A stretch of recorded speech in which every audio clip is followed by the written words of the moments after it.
Welcome back. We are here today with the semifinals, the TUFL semifinals matchup. Dallas Vikings versus the number one Dallas Prime. It's going to be a good one. We got two really tough teams, especially defensively.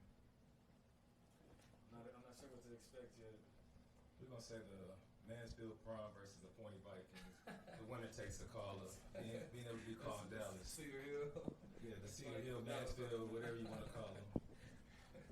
Still the battle for Dallas, though, apparently, because it's been claimed all season that the Vikings run Dallas.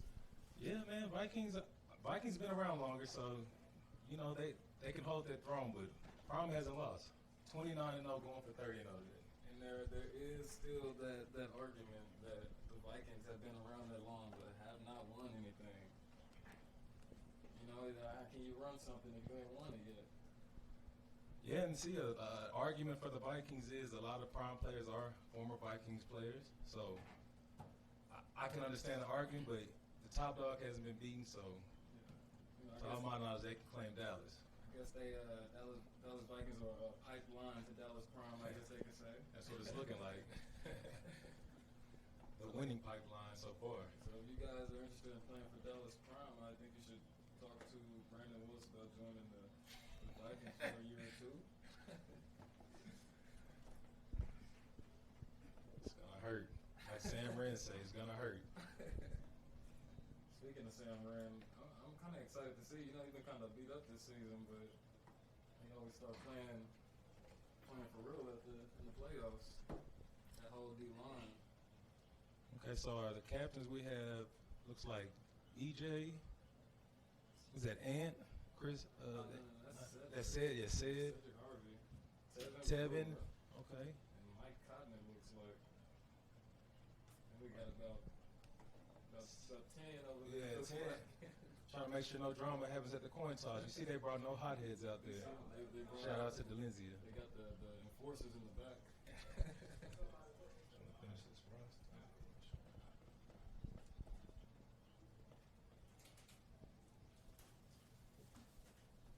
Honestly, it looked like the Vikings sent out all big guys, and that's honestly what's going to come down to at the end of the day.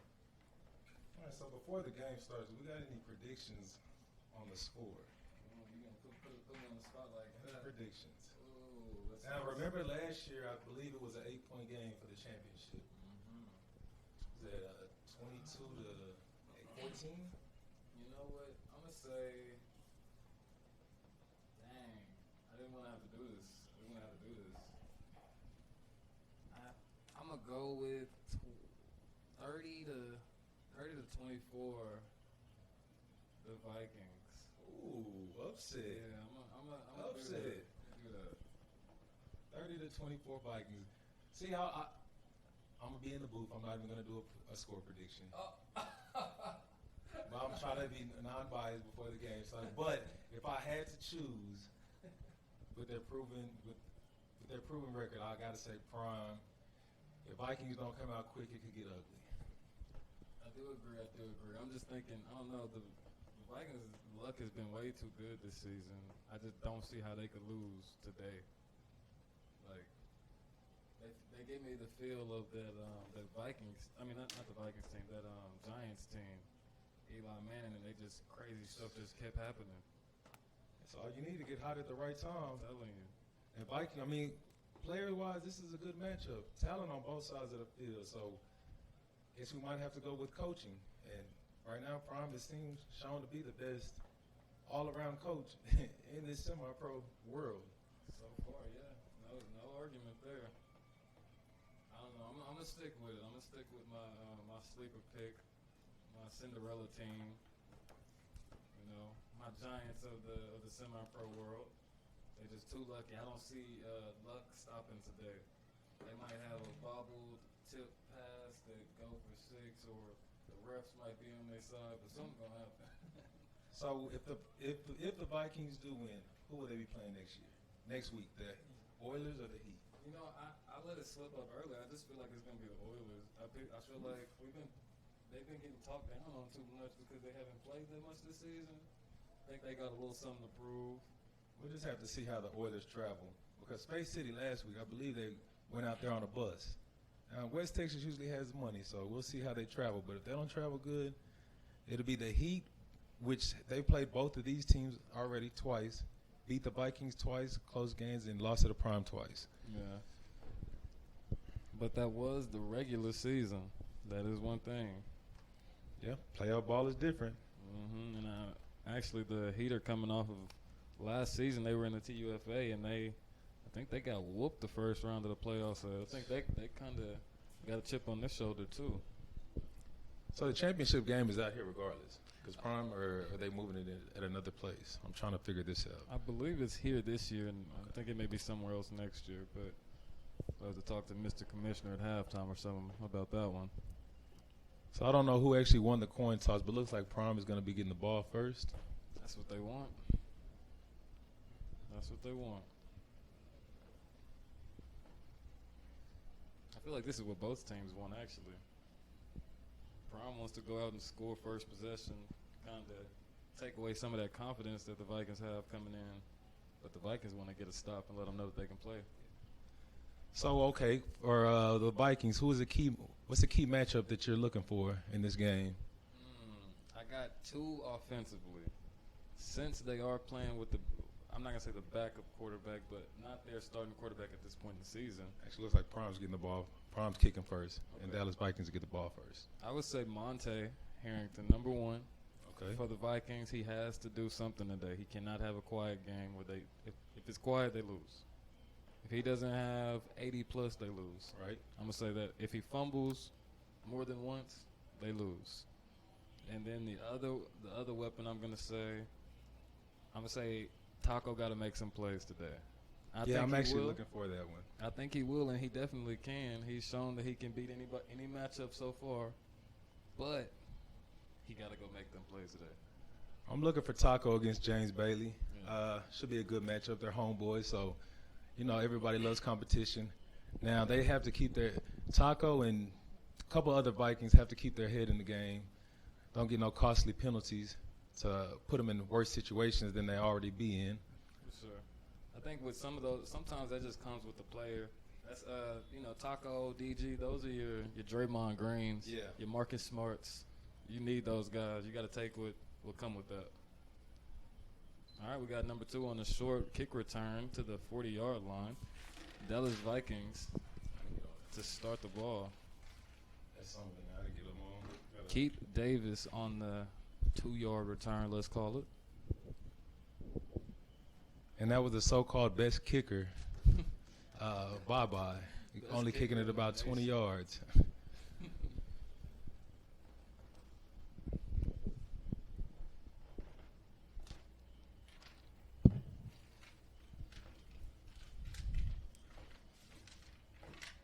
All right, Promise had the best defense in the league this whole year, so we'll see how it matches up against this Vikings offense. Last 2 years, if we're going to be real, but this Vikings offense comes out in the quads right, and they throw a quick screen to Taco, and he is hit immediately by Monte Root.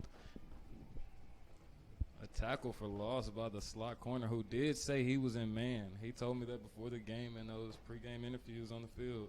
If you see him make a play, he is in man. The play wasn't positive, but sometimes you just want to get your receivers involved early, so we can see if that help Taco's confidence as the game goes along. For sure. Get him a quick catch. Let him touch the ball. Let him feel it. Let him see that they don't hit as hard as they talk.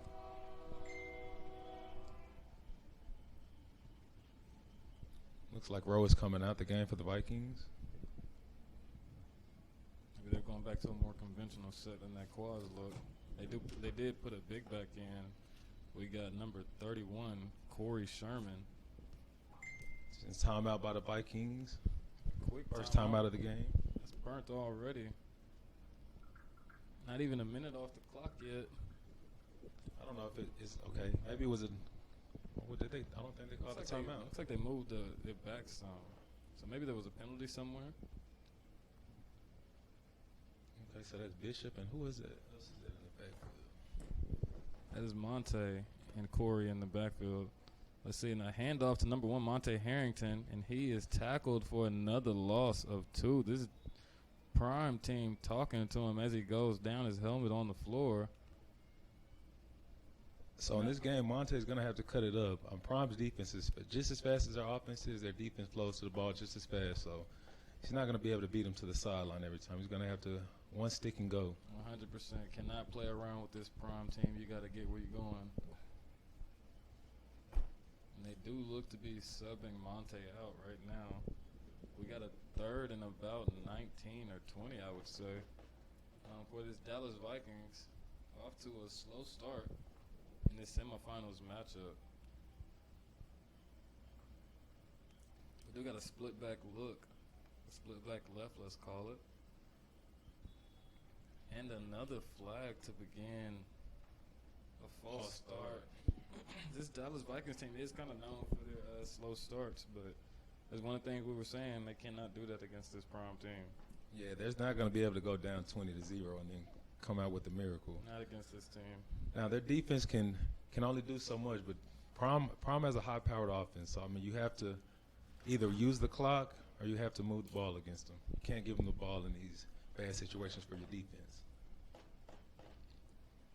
I'm 100% going to agree with you. Right now, I'm going to say just get you some yards, punt the ball, play defense. Just don't – you got to go into damage control mode early in the game.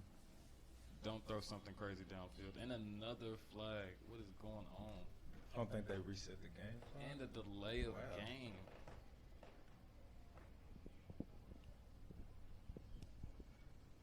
I actually didn't see them reset the game clock, so I'm actually surprised about that call. I'm never surprised when it comes to the refs over here. So just take what we're given. Let's see. We got a doubles look. KT drops back. He throws it, and it is tipped immediately. It's dangerous. You cannot do that against That's this by team. the tip by, it looks like Tevin. Yeah, that does seem to be who it was. He's always somewhere around the ball. Now that I've noticed these last 2 weeks, on third down, he always somehow makes a play. All right, so we have the Vikings, fourth down, first punt of the game. Let's see what Prime can do with the return. And this is exactly the way Prime pictured this game to start off, 3 and out. Let's see if they'll bomb them the first play they get. We do got number 16 back to return, Marquise King. And who is this on the left-hand side? Vikings are killing themselves with penalties just to start the game. That's already 4 penalties on the first drive of the game. Back to back to back to back. Not a good start. Looks like it was 12 men on the field. I don't know if they're nervous but they better get it together.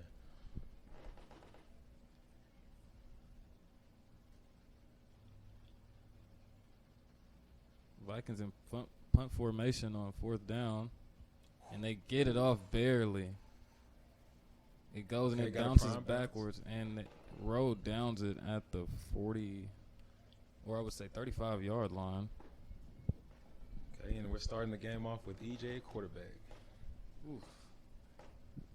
This is exactly how Prime wants to start this game. I did not see one positive from that drive. I can't make anything up.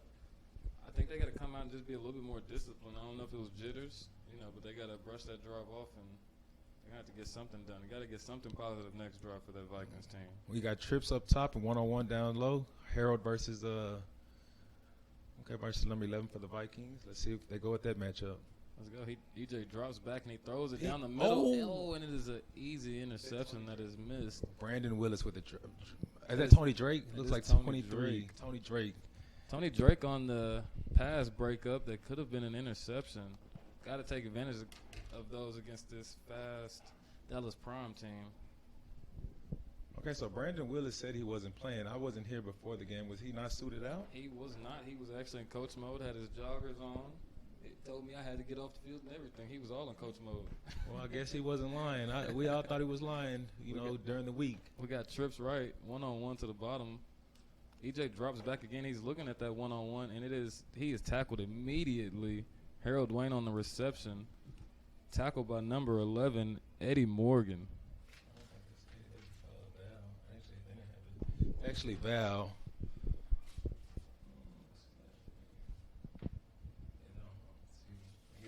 Prime going up tempo. Looks like they're going spread look right now. We have Chuck Few in the backfield with the EJ. Let's see what they decide to do. EJ catches the snap and he's looking right, that's dumps where I it off would've to Chuck immediately, and he was running good Okay. catch and run. Should be Fumble. first Is that a down. fumble? Let's see if they call it a fumble. But a Oh, big hit, Brez might get a penalty. He's But a all in the big referee's hit head. by this Vikings defense. Trying to set the tone. I don't know. That was close. Regardless of the fumble or not, I would say that's a play that you love to see from this Vikings team. That gets your energy back into it after that disastrous offensive start.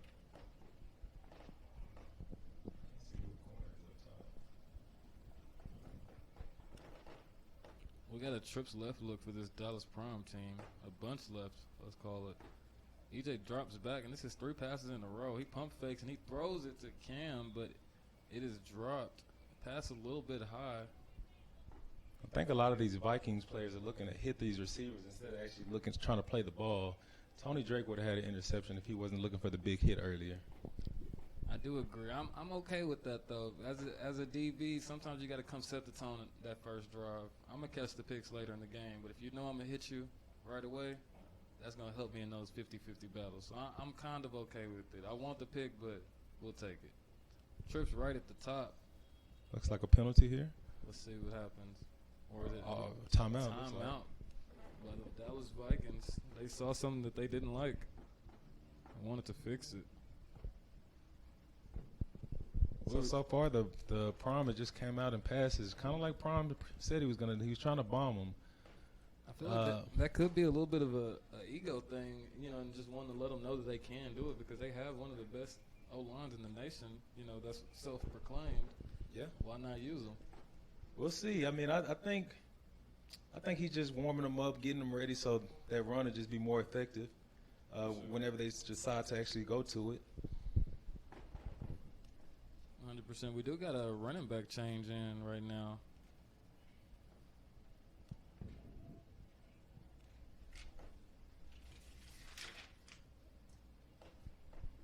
But I truthfully think they're going to go for Harold versus Val matchup.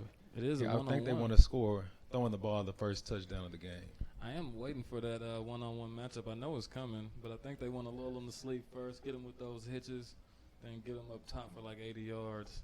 That's just what Prime likes to do. Let's see what they do, though. Or maybe, it could be their first run of the game. Let's not put that past them. We're going to see Prime gets they get real disrespectful when they score. So we're going to see what this first touchdown celebration is. You got to get in, though. This Vikings defense they're no slouches.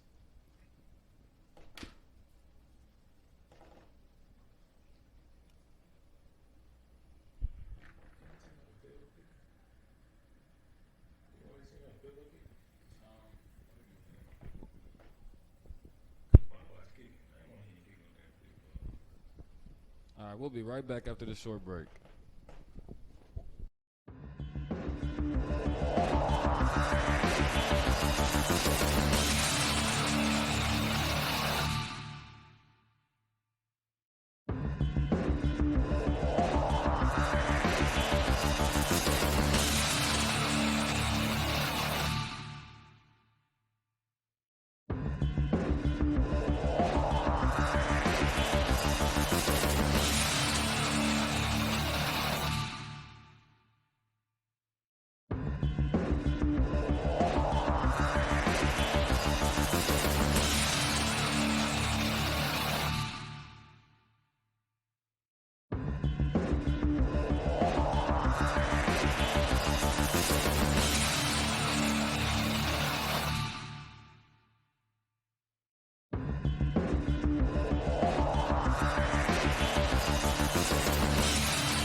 back from our short little break. We got Dallas Prime with the ball, 2nd and 10. We got a trips right. EJ at quarterback. EJ catches it, and he fakes the pass and hands it off to number 34, looks like, for a positive run of about 6 yards. We were waiting for the first run of the day. We finally get it. A good one, especially in the red zone, to pick up 6 yards. We'll take that. Looks like it's about 3rd and 5, 3rd and 4. Let's see if the Vikings can get a stop here. They stand with that trips right look. They send a motion with Juan Hartfield. EJ catches the snap. He's looking right now. He pumps. He goes up top, and it is too far. And now Juan Hartfield in motion. He actually was open on the slant route. I don't know why EJ didn't make the throw, but we'll see. It's 4th down, so Vikings could use a stop right here. Let's see if they can get off the field. That would definitely help their offense. Don't want to put them in a hole right now, especially after how they started that first drive. Don't make them feel like they need to score right away. And the Prime's line have been blocking. The Vikings haven't even got close to EJ since this game has started. So we'll see if they can send some pressure this down. Let's see. They got to do that for 4 quarters, though. And he is. He gets the ball off. Let's see. And it is intercepted by the Vikings. Ooh. And he is down at the 2-yard line. Should have knocked the ball down. A blessing and a curse. Number 13 for the Dallas Vikings. Looks like Javon Valentine. Valentine with the interception. I have mixed feelings about it. I like that you went up, but you kind of hurt your team right there. I didn't see who the lineman was, but all that was caused by the pressure. EJ just didn't want to take the sack. He wanted to give his receivers a chance, which I trust. He trusts his receivers in jump balls, so I'm not going to say it was a horrible decision. It's just, they actually got the ball at a worse spot than him taking that sack. So I believe it was Ryan Tyler on the pressure. He almost had the sack, brought him down to almost his knees, and he somehow got the ball off. So here we go. We got a trips right look for this Dallas Vikings team. I'm sending it. And they do a QB run just to get somewhere, and it is positive. Let's say about a gain of 4. Definitely will take that if I'm the Dallas Vikings team, just to get yourself some space to work with. Yeah, because Prime was smelling blood. They actually sent Cotton right up the middle to go for the safety. Oh, yeah, they would do that from time to time. I've watched him have 5 sacks in a game from the safety spot. So that's definitely something to watch. It actually looks like he's in at linebacker this game.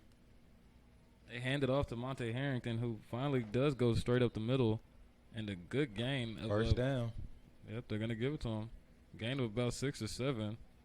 Okay, this is the first time the Vikings actually moved the chain, so that's a positive for them and their sideline. Yeah, they definitely went 3 and out that first drive, but this second drive is looking a lot crisper so far. Let's see if they can maintain it.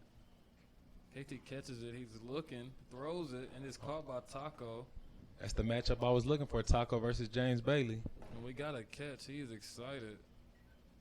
And another first down. 2 plays in a row, 2 first down. This Viking offense starting to find a rhythm, it's looking like.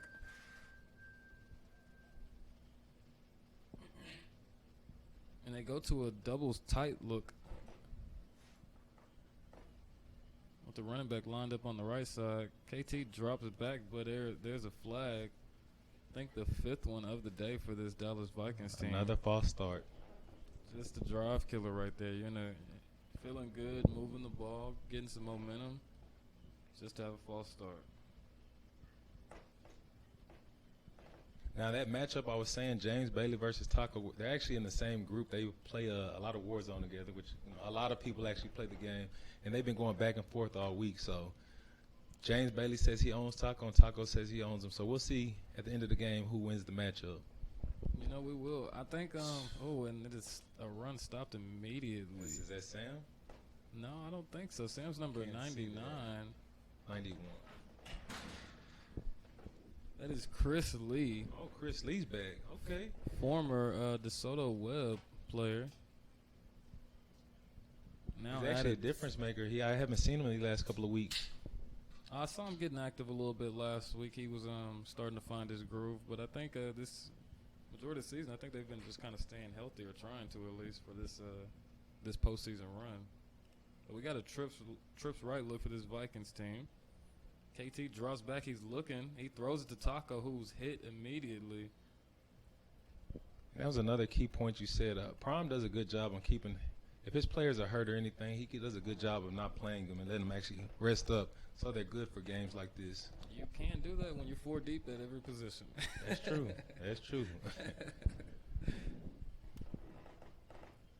They got 4 starting caliber quarterbacks on their team.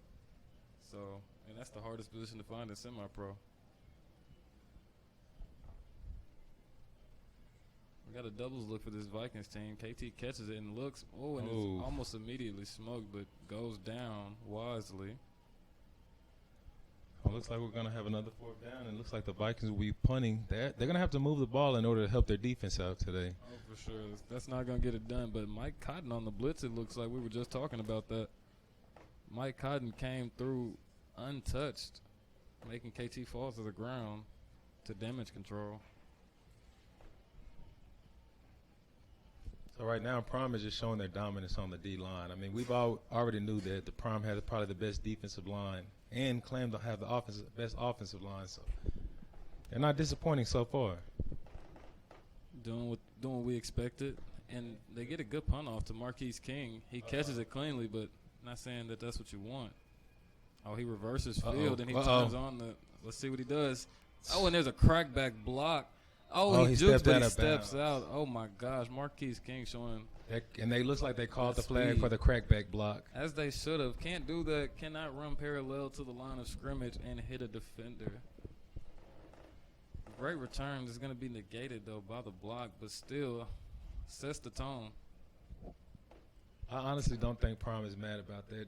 They've always wanted to show their dominance, and it's not just the cleanest way to show it, but, hey,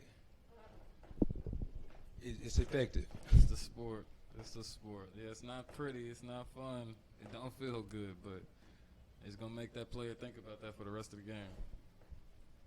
Head on the swivel. Definitely on special teams.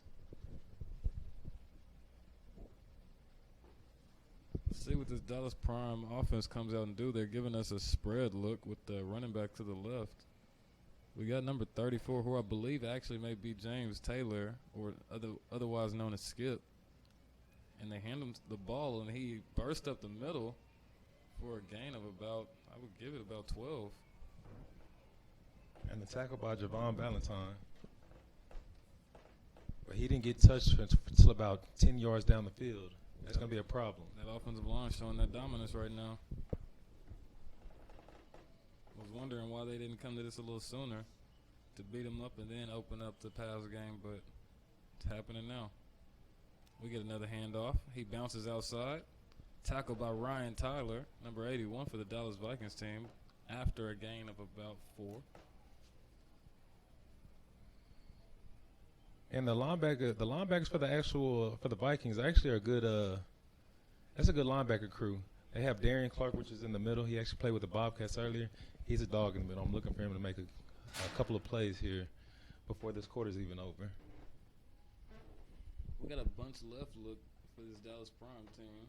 EJ catches a snap and he's looking left. He holds the ball a little bit and throws the corner route, who's hit immediately, but still caught by number 16, Marcus King. And I don't know what defense the Vikings are in, because if it was me calling, that would have been a cover 3 that my corner would have sunk under that. That safety has his eyes in the backfield. Yeah, I'm not sure I would ever really run a cover 2 against this team.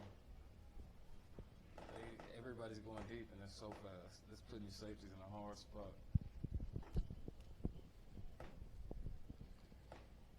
And we got a handoff up the middle to number 34.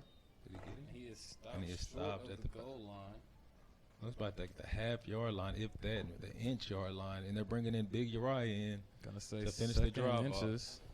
Second and inches, the big back coming in, so we know it's coming. Let's see if the Vikings D-line can hold up.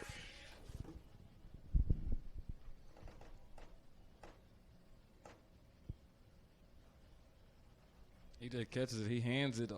He jumps. Let's see what happens if they give it to him. He jumped and he's still fighting for a little bit, but he is put down. And Summer 7 has the ball. I'm pretty sure they're going to say he was down, stopped by forward progress. So like I said, I'm looking for 7 to make a couple of plays, and he was in the middle of that line. We got a 3rd and inches. This Vikings defense looking good so far. They bring in another big back. Uriah didn't get it done, so we're going to see number 40 with the Dallas Prime team. And I think the only reason Uriah is actually coming out is because his helmet came off that last play. Maybe. Let's see if they hand it off or they decide to go quick slants or something like that to these receivers. Won't be surprised with E.J. Reed. And let's see if they get it in. Waiting for the call from the ref.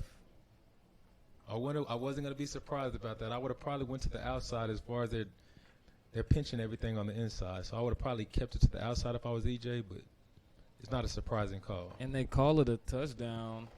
So 6-0 Dallas Prime.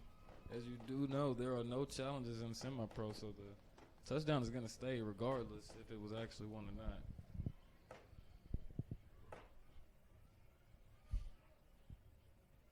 This is about the 4th time Brez has been on the field. I don't know why he thinks he's going to challenge anything.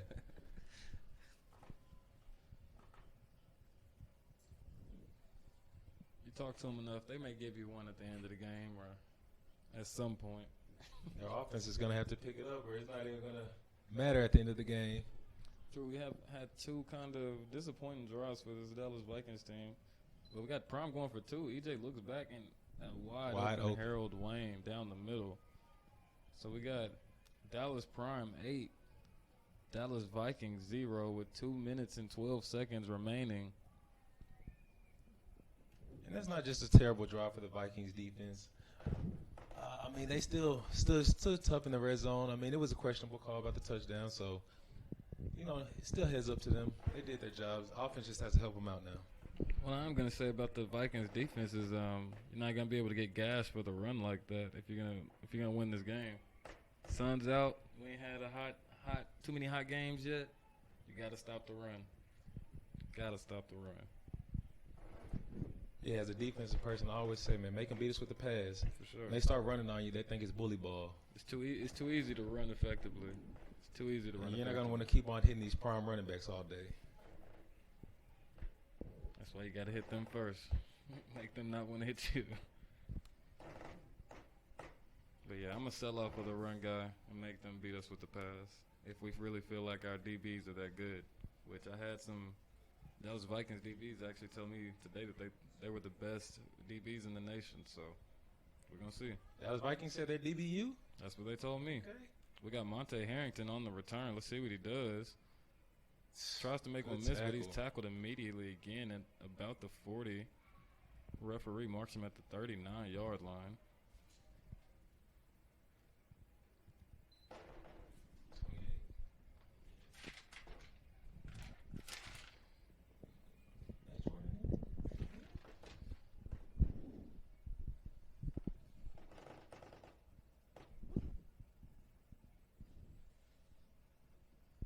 All right, let's see if Vikings can get on the board, at least get past midfield this drive. I don't think they've crossed midfield this game so far, so yeah, let's see if they can do it. They're giving us a doubles look with the running back on the right. They hand it off to the big back. That's Bishop. And he is stood up by Sam Wren and Daniel Kynes for the Dallas Prime defense. Let's see where the referees mark them. I'm thinking they're going to give them about 2, maybe 3 yards if they're generous. And that's one of the other players that came from the Bobcats. We have just on the field right now has 31, Bishop. We have number 80 right here, Derek Cooper. He's actually one of the better receivers in this league, if you ask me. Let's see what he does. We got a doubles look. KT dropping back, looking left. Oh, and it is almost intercepted by the Dallas Prime team. Is that said? He's a playmaker. It might be a late hit on the quarterback. Might be a roughing the passer. Cedric Brown on the pass breakup. If he doesn't come down so hard, he may just sit and get it thrown to him. But he was breaking on the receiver as he should have been, and the pass was a little bit overthrown. Roughing the passer. Looks like the Vikings are going to get the first past the 50 for the first time on a penalty. They get bailed out by a flag here, but they're going to have to put together a good little drive and some plays that work. Got to get in the rhythm right now. I say throw another hitch or something to Taco just to start feeling good and get some movement. He's getting tackled immediately, but he's catching it. I can see a screen right here to Delencia. Hey, we got a handoff right now. Gain of maybe one. Let's see where they get him. Prime's defense not going to let you beat them running the ball. So they're going to make KT win this game for them. For sure, but I'm not mad at the Vikings for staying true to the run. Because you don't want them to start selling out on the pass rush. You got to make those D linemen work. That's true. And if you ask me, when they got number one in, he's a threat to break any time. So you can have as many negative plays as you want. That 150 yard. We got a shot to Taco. Let's see if it goes. Oh, and it is tipped. Good deflection by James Bailey, I think. He wins this first matchup between him and Taco. Taco getting up slow. Yeah, that's not a good look for him to be hurt like that already. It's too early in the game for him to. That's a big weapon for the Vikings. He's been a little bit hobbled all season. I don't doubt that we'll see him back in there. He's gonna take some plays off, get his mind right, and I'm sure we'll see him back in there. And the clock is still running, even though it's incomplete. So I don't know what exactly rules we're going on today. The referees switch it every other week. That is something that is very true that we're gonna have to talk about with the season. Good smoke on the run. For this Dallas Vikings team, you got Keith Davis on the carry. They're gonna mark him for about a gain of 3. Looks like that's gonna end the quarter right there. We got 4th down coming up when we go back to second quarter. We'll be right back with you after this break.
Back from our short break. Dallas Vikings punting the ball. Oh, and it is muffed by Cedric Brown. And the Vikings he didn't recover. get it. No, he didn't. Oh, Cedric got Brown it back. recovers the muffed punt. Oh, he's bailed out. Wow. How unlucky for the Dallas Vikings. But still, great field position. Ball's going to be placed at the 1-yard line. And actually, last week the Vikings did get a safety on the Tigers, so we'll see if they can get one again and get on the board. They did. Let's see. Man, tough break though. That would have been a great play for the Dallas Vikings if they'd have been able to scoop and score that, especially with their offense struggling how it's been. So honestly, I think even if they would have scooped it, they wouldn't have counted it as a score. I think they would have caught the ball dead exactly where it was at. No, because he muffed it. It's a fumble. It's a live ball. Really? Yeah. Okay. I think so. Because it happened last week, and they down this week. It might depend on the refs too. Yeah. We got a 2nd down and 4 yard, or 2nd down and 6 coming for this Dallas Prime team. We got a trips right look, 1-on-1 with Harold Wayne at the top of your screen. That safety's cheating over there, so I don't think it's a true 1-on-1. And EJ's looking, he's throwing. Oh, and the pass is dropped by Juan Hartfield. Good hand by number 11. That was touchdown if he caught that. Nobody was catching him if he caught that. Number 11 for this Dallas Vikings got his hand just in the way, just enough to bother Juan Hartfield and make him drop that pass. This is a big 3rd down right here. The Vikings need this stop to to get the ball back in good field position. They just got bailed out. Now they got to make one play. I can see Harold Wayne right here one-on-one up top. Let's see, maybe a hitch or a comeback. EJ looking down the middle, and it is Zion, otherwise known as Smoke, on the catch. And that's another player that actually scored last year for the Vikings against Prime. Funny enough, Zion told me he had no affiliations with the Dallas Vikings whatsoever. No history. I feel like the Vikings defense is playing too lax on those third downs. They need to tighten up against these receivers. Nobody's touching them off the line. Yeah, I would have liked to see him bring some heat, and trust their DBs a little bit. Make EJ make a play. But we got EJ catching the snap, and he's looking right in the same spot down the middle. But Juan Hartfield with another drop. That's two this drive. I saw him tense up for the hit right there. You could tell he was worried about getting smoked. And the Prime offensive line is manhandling this Vikings defensive line. That's why I'm gonna say you got to send some heat. You can't let EJ sitting there comfortably. You gotta hit him if you want any chance to beat this offense. You gotta hit him and make him uncomfortable. I think they're so worried about the actual passes, the linebackers getting into drops, that they're letting EJ respond to open spots. We got Harold Wayne on his first grab of the day. Tackled immediately, though. I don't know. I feel like EJ's going straight down the middle when he is going deep. So, you just got to cover the middle, put somebody in the middle, and send some heat. Take away that first read for him and make him run away after that. Well, see, it looks like the Vikings are without two of their starters as safeties, with Fabian Kelly and Brandon Willis. So maybe that could be a reason why they're playing it a little different. They don't have as much trust in their secondary like that. I could see that. You got a point there. We got a spread look for this Dallas Prime team with third and short. They swing it to the running back. They block, and he slips. So a loss of 2, fourth down coming up. Going to give the tackle to Ryan Tyler since he downed him. And I don't know if Prime is going to punt the ball. It looks like Baba was coming in to look forward to punting, but it looks like he caught him off. We got number 4, Larry Jones, limping off the field. A starting receiver for this Dallas Prime team. Something to watch out for. So I could actually be watching for the pooch punt right now from EJ. Looks like he's lining up he will in order definitely to do that. Yes, sir. That is a good look there because I didn't even see it. So they were going to punt it. We'll see if Prime changes his mind during this timeout. You never know with this Prime team. Prime looks a little frustrated, though. So he may just punt it and get the defense back out there. And first time I've seen Brandon Willis on the sideline actually in coach mode. I know this hurts him because this is basically his organization. And he can't even play in one of the biggest games to get them to the championship. He's recruited good enough to where his mind coaching is probably the best asset to the team right now.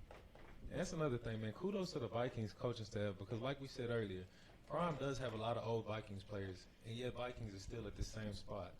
So, that takes a lot, man, to lose the majority of your starting cast and still be here. Yeah. They are recruiting extremely well because there really hasn't been too much of a drop-off. Still in the same places they were with those players, so they just picked right back up where they left off at. Now they lined up in a different formation. They may go for it. I can still see EJ trying to quick pooch punt it. He drops back. He's looking to the right, and he throws it. Oh, and it is caught by Zion. Gaden, number 7, is sick. He knows he was fingertips away from breaking that pass up. EJ with a Dilfer dime. Great play by Smoke on the reception. We had Michael Smith coming off the field, it looks like. He was an extra lineman in there.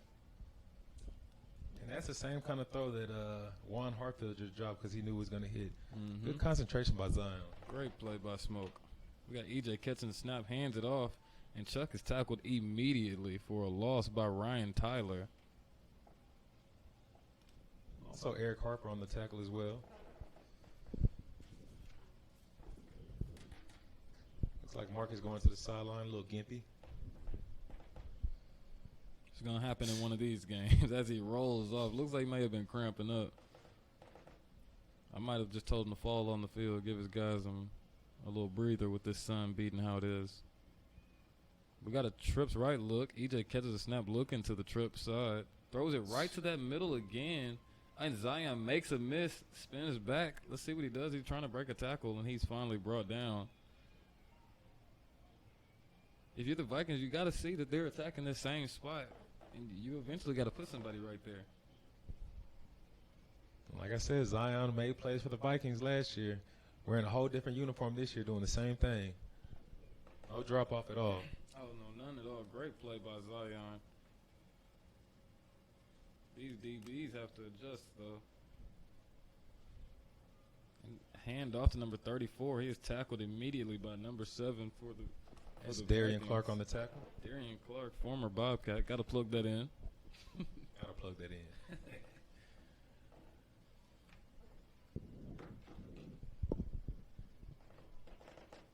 We have had some O-line subs. I don't know if you've noticed. We got number 44, Michael Smith in, former Stampede player. Also, and the Prime actually have a couple of Stampede players on that sideline that just weren't ready to hang it up with their team yet. They drop back. He looks and is thrown and low. Is that one? Is that big That Cam? is another Stampede player right now, making people miss in a gain of about, I'd say, 7 or 8. But he's moving the chains. Dallas Prime in scoring position again with 9 Vikings minutes. looking tired out there. They better tighten up. They don't want to go down 2 touchdowns. Now with 9 minutes left in the second quarter. So we got a spread look for this Dallas Prime team. Just beating up on this Vikings defense so far. A handoff, and it is tackled immediately. Maybe a gain of 1 yard for the Dallas Prime. Yeah, Ryan.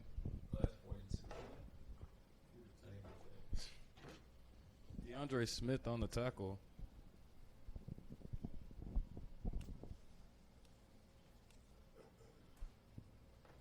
Now remember last week when Prime scored, they did a whole big celebration right over here by this by the table and by the score clock. So we'll see if they're cocky like that already this early in the game. We got a jet sweep or motion right. Fake the handoff. Toss to Juan Hartfield. He drops a third pass. This is very unlikely of Juan Hartfield. That's 3 drops in the first half. For sure. Coming into the game, they were actually calling him the best pure athlete in the league. So to see him dropping these passes is very unlike him. It's a little humble pie. It happens sometimes, but it is a long game. He can drop 3 passes and still end with 3 touchdowns. Yeah, that's very true. Just the type of player he is. We got a quads look here. I'm looking for a slant up top one with Harold. He looks to the quad side. He's running. He's rolling out. Looks like flag a out. He breaks one tackle and steps out of dump bounds. Looks like we're going to get a holding call from this Dallas Prime offensive line.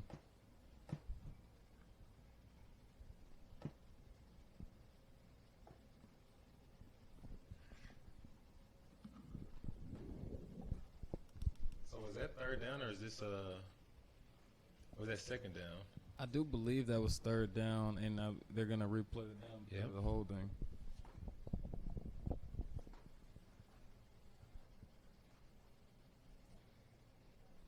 And actually, that might not be bad for Prime. It gives them a little bit more spacing for their passing game. It's kind of tough to throw the ball in the red zone. So with more space, it might actually help them out. They were actually in a similar position to this last week against the Horned Frogs, and did just that.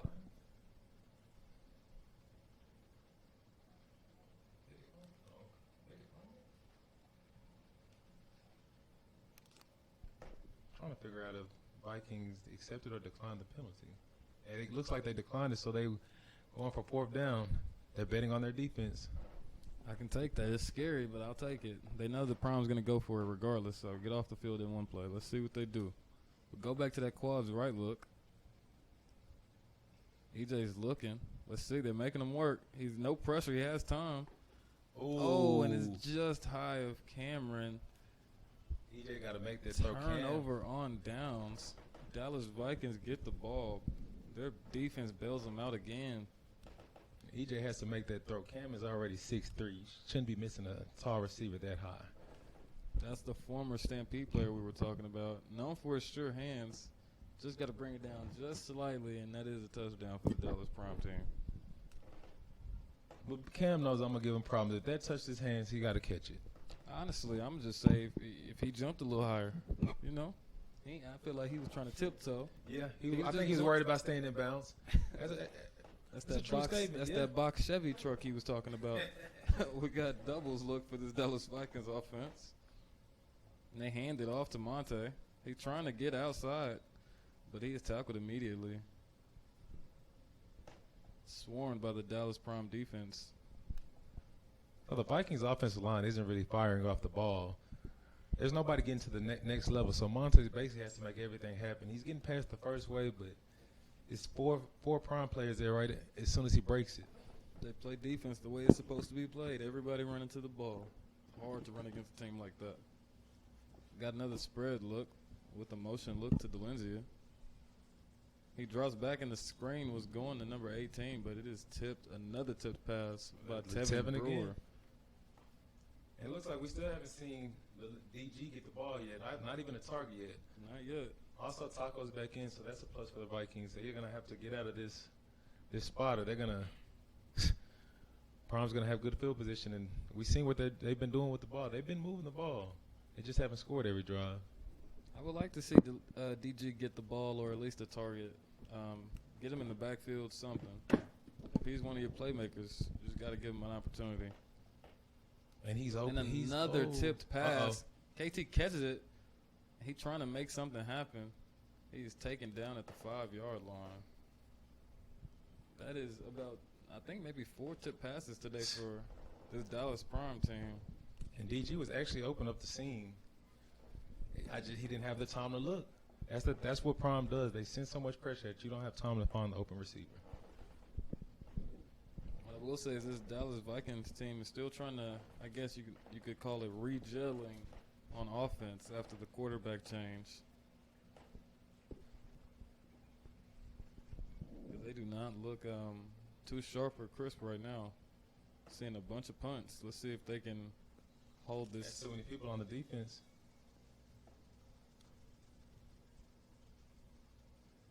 I think we got a timeout. There's 13 people on the field, and Vikings should have snapped the ball and punted it. I think they were trying to, but I think we got a timeout by Coach Prime, seeing that, not wanting to give up any easy yards.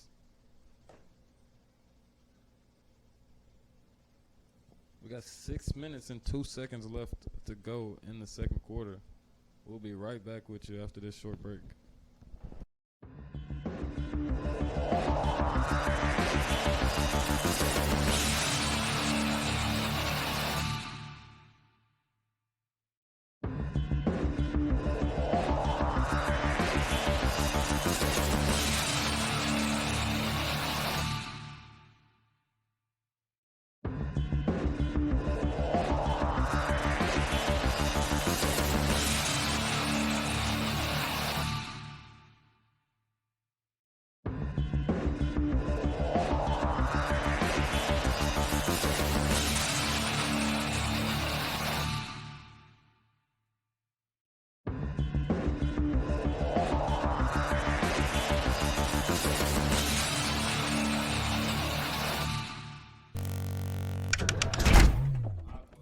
Super high punt from this Dallas Vikings team, and a good bounce for them.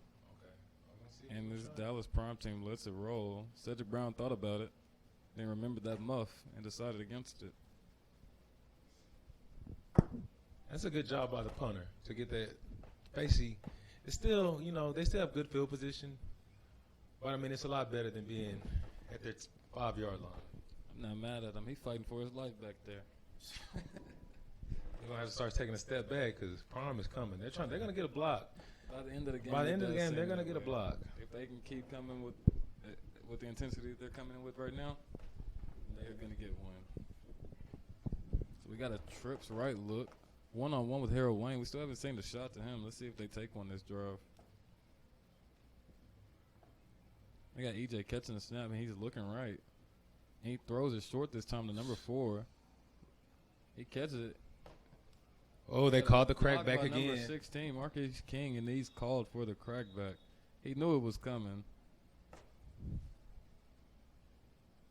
We got a good grab, though. Good catch and run by Larry Jones, who limped off the field earlier but seems to be okay. Looks like he's limping again. Oh, yeah. It looks like he's just playing beat up. And this is actually a surprise that he's staying in the game with all the depth Prime has. One of those teams, if you come out, you may not come back in.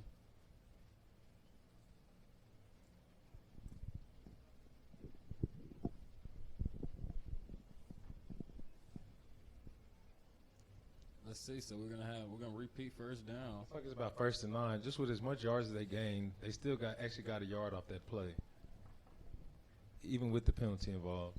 We got a spread look. Harold Wayne in motion. He snaps it. Throw to Harold.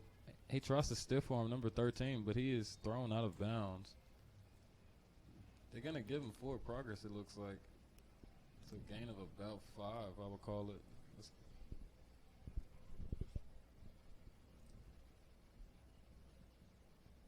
It looks like McGee's going to the sideline.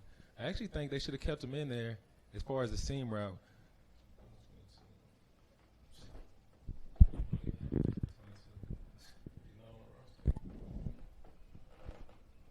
We got a trips left look. EJ catches it, looking to the single receiver side, throws the post, and in that same hole that continues to be open.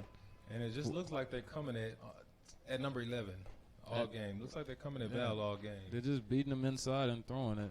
Just a little bang 8 route. And I was actually his secondary coach, and that's one thing I tell him: do not let these receivers get inside of you. It doesn't look like he listened to you. He'll have a chance to make plays if they keep coming at him. So we'll see how the game ends for him. We have a Vikings down. I don't know what number that is yet. We do got an injury timeout, so we'll be right back with you after this short break.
We got a trips left look. Look for that one-on-one with Harold Wayne again. We got a motion here from Marquise King. EJ catches a snap, and he's looking to the right. Throws it right down the middle, and it is continually open. They are attacking this cover 2 look, and it is just the Vikings have not adjusted. Yeah, I said when they score, they get real disrespectful. I don't understand why they're doing the cover 2 either. I don't get it. Yeah, I said that at the beginning of the game. This looks like a holding on the prime. There's no touchdown. Bailed out by a penalty, but still, this cover 2 is just not going to work against this Dallas Prime offense. That's what they want to do. They want to attack you vertically, and you're putting your safeties in a hard spot. Your safeties if you're going to run that cover 2, your middle linebacker has to you have to run that Tampa 2. Your linebacker has to basically be 20 yards down the field. It got to be him. Which, if they run the ball, he's already backing up. So yep. You got to pick your poison, but that cover 2 isn't going to win against this prime passing game. Honestly, got to go more to a cover 3, cover 4 look. Honestly, with them, a cover 4 kind of palms look. See, we played the prime as a Vikings. I mean, I can't tell the defense we played, but it damn sure wasn't a cover 2. But man, we had 6 interceptions, picked off EJ about 3 to 4 times, and picked off on 2 times. I actually was I was on the sideline that game, and it did look like y'all were in something like a cover 4. So I'm gonna say that they need to go back to that cover 4 look. I said I can't give up the coverage. Here we go, Dallas Prime with the ball. We got a spread look, first and about 20 after the hold. EJ catches a snap, he rolls right, throws it immediately, and it is intercepted. I told you Let's he'd go. get one. He did say he was going to make up for the play. He cuts That's in. a touchdown. And I told you we got one chasing him. We got 34 That's chasing. touchdown. 11, number 11. Val Let's Clark see. with the touchdown with the Val pick 6. Clark from the Bobcats got to plug it in for the Dallas Vikings with the touchdown. I just said he'd get one, and actually number 7 is his brother. So shoot some life. The Bobcats. Shoot some life into this Dallas Vikings team after they definitely needed it. They just got bailed out from the holding. They look. Because it actually was a touchdown where it got the hold and they actually capitalized on the penalty. 100%. Where it looked like it was going to be 14-0, heads down, heads hanging low for the Dallas Vikings. It is now 8-6. And I'm pretty sure we're gonna go for two. I mean, why not? You down two. I truthfully don't know where EJ was going with that ball. I think he was trying to just get it away, and then he realized like somebody was right there. That's the only worst thing about having these talented receivers is you always want to give them a chance. When sometimes you just got to get rid of, throw the ball away. Yeah, 100%. I do hear that because as an offensive player, I'm hating when the quarterback throws it away. I want to tell him just throw it up to me. It's the same thing. Hey, listen, for those that are inboxing me talking about go live, tune in to New Era, man. I ain't going live for y'all.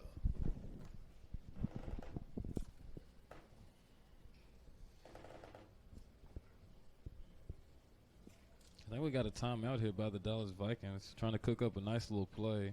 They don't want to waste this chance to tie the game up. This is exactly what the Vikings needed. Now it has more life back into their sideline. Because it would have got ugly if it went down 14-16-0. I'm telling you. Before halftime, with Prime getting the ball back at halftime. After halftime. We talked about it. The Vikings, one of the luckiest teams in the league this year. I told you they're going to get bailed out somehow, some way. That's why you can't bet against them. The ref called the holding call when he may or may not should have. Yeah, truthfully, man, you can call a hold every play of these. You can call a hold every play, but they're not going to. So I mean, it must have really affected the play for them to call it. Yeah. We got trips right. Look, KT looking to the single receiver side. That should be that's a PI. It is a PI, so we're gonna get to run it back, but just from the one. And that's Derek Cooper versus Tremont Brewer, which he actually said he wouldn't give up a catch today. I don't know if the 2-point conversion is going to count as a catch if he actually does get it or not. But I think if you give up points, you should count that as a catch. I agree. So that can make or break a game. But actually, in one of my interviews I did this week with Delenzia, number 3 from the Vikings, he told me that he wanted James Bailey because he said he didn't want the other corner because he was, his words, I could quote him, the weak link. So we're going to see. Well, all I can say so far, they win at Bailey more than they win at the other corner. So for sure, we'll see. We got number 18 and he dives. He gets in there. Let's see if they give it to him, and they do. Dallas Vikings tie it up. That's a good job. Good game. It's a good game. And just like that, we're thinking it's going to get ugly. We're thinking Dallas Prime's going to go up 2 touchdowns, and it's tied. We got 3 minutes and 52 seconds left in this first half. Don't forget, CJ said Vikings would pull the upset, so his pick is still looking pretty good. See if we can get an update on this Oilers game, Oilers versus Heat game.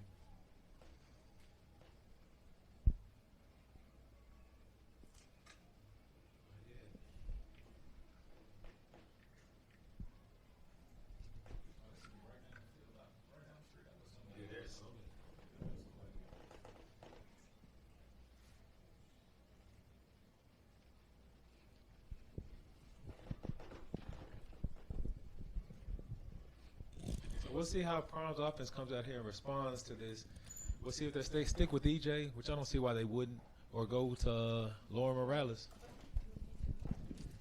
You get no drop off with either one of them. Honestly, I'm sitting here, I'm thinking about what the Vikings are going to do. If I'm the Vikings, all I need is a stop. It don't got to be pretty, but if you get off the field with no points, you won. Yeah, you need a stop. Halftime on a win. You need to stop because you cannot let Prime go in here, score, and then get the ball back at halftime. 100%. That puts you in the same position you were just in. Facts. You just worked so hard to get that turnover. You got blessed with the call. Make the most of it. Get a stop. Get the ball back. Well, actually, I don't even think they get the ball back, so you definitely don't want to let them score and then get the ball back coming into halftime or coming from halftime. The thing about it, Prime will more than likely try to score quick, so they'll have a chance to get the ball back or to stop them. Let's see. So we'll see what happens. So we got a return by Ladavian Washington. He's running, and he is stood up immediately. He didn't finish the play. Number 0 tries to make the tackle and start flexing before it's over. Emmanuel Reese with the could-be big hit. always tell you to wrap up. You got to finish the play. Yes, if he wraps up, he completely smokes LaDavian Washington, but he starts flexing and celebrating mid-play and gives him a chance to finish it. And you know what's crazy? LaDavian Washington, he actually was with the Vikings earlier this year. He was, him and Cedric Brown. And he was actually the one, probably talked about as the best corner last year. Oh, we got he hasn't even played something today. Spicy showing up. We got a quarterback change. We have Lauren Morales, formerly of the Bobcats, checking in for the Dallas Prime. Now they didn't pull EJ because of interception. I mean, Lauren's just that talented that both quarterbacks are going to get some spin. 100%. Handoff is stopped immediately. This Dallas Vikings team starting to feel it. There goes number 7, Darian Clark. But yeah, like he was saying, EJ did not get pulled because of the interception. This Dallas Prime team is just that talented where you can pull your quarterback just because, and there is no drop-off, just a different game plan. So it's more of a wrinkle to the scheme than it is. Looks like they have one safety high, so it looks like the Vikings have changed their defense. We'll actually see once it plays it out. Let's see. Cover 3. They do look like they went to cover 3. Lauren takes off running. Let's see what he can do. He tries to run one over, but he is hit immediately by number 15, I think that is. DeAndre Singleton. That's 13. My correction, that's 13, Javon Valentine. A great play. Comes off the field hobbled, though. Now, I think some of the Vikings coaches must be listening to us up, and they looks like they might be going back to their cover 2. We'll see how it plays out. They'll play some cover 4, too, from playing them earlier in the season. Let's see.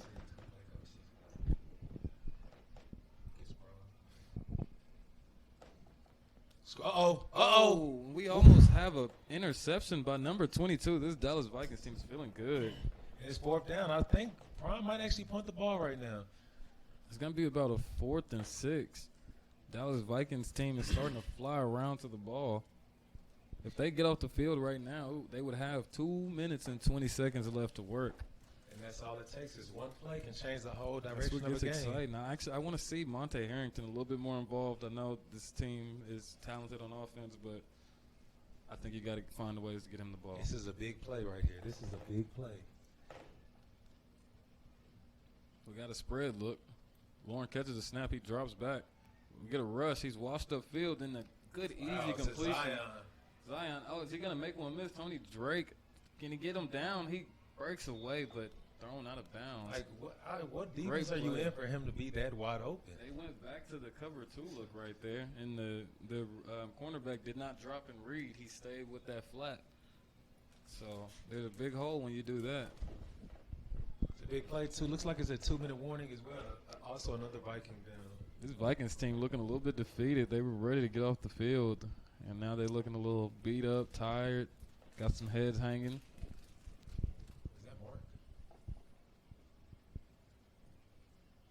We got 1 minute and 48 seconds left. We'll be right back with you after this short injury timeout.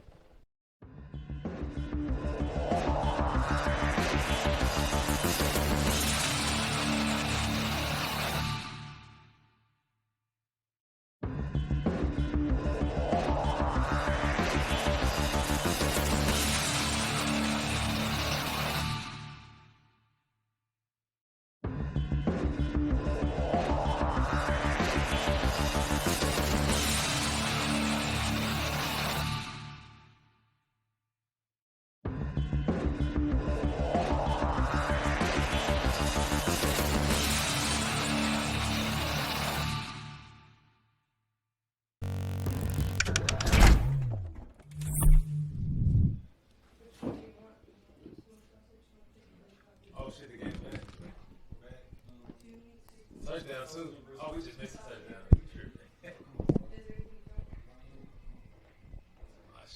We got a touchdown by the Dallas Prime team.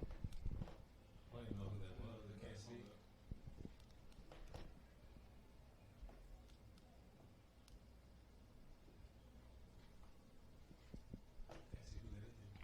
Dallas Prime 14, the Dallas Vikings 8. We got 1 minute and 44 seconds left on the clock.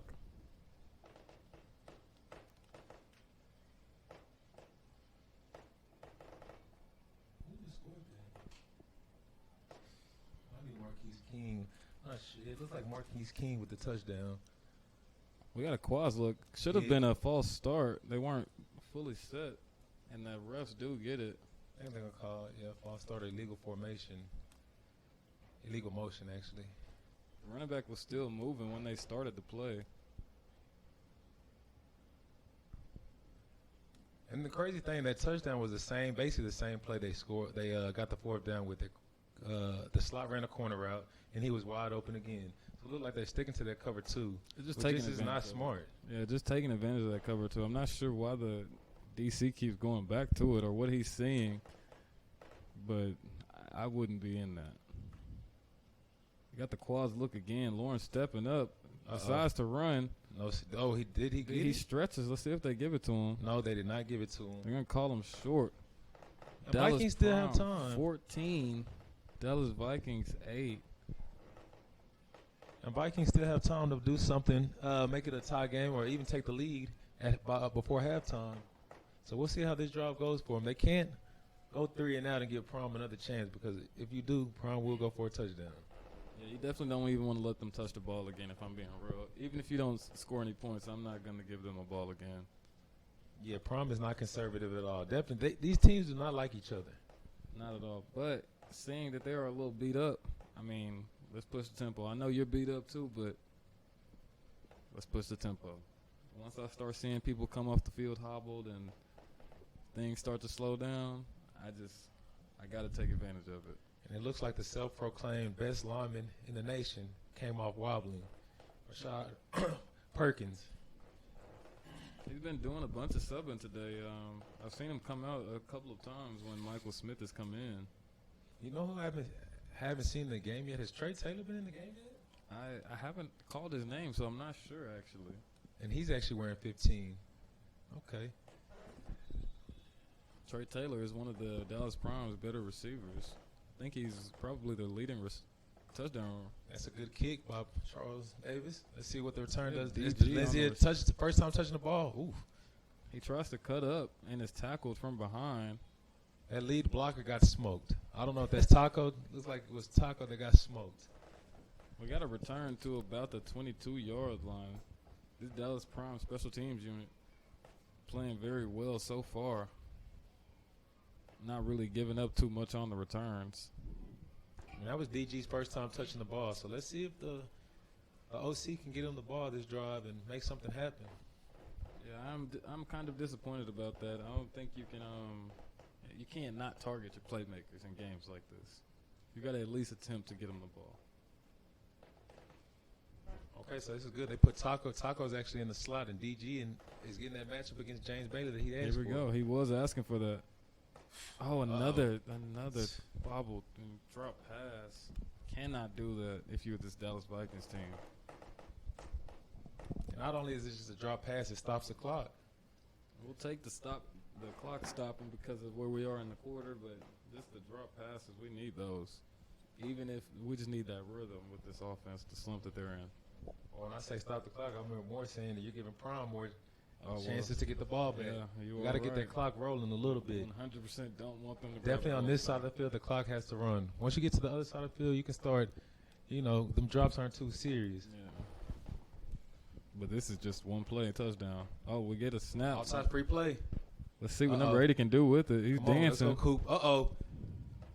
He gets out of bounds after a gain of about 15. Great play for number 80 from the Vikings. Derek Cooper, former Bobcat. So if anybody would have bet Tremont that bet, you guys just won. He just gave up a catch. He said he wouldn't give up nothing.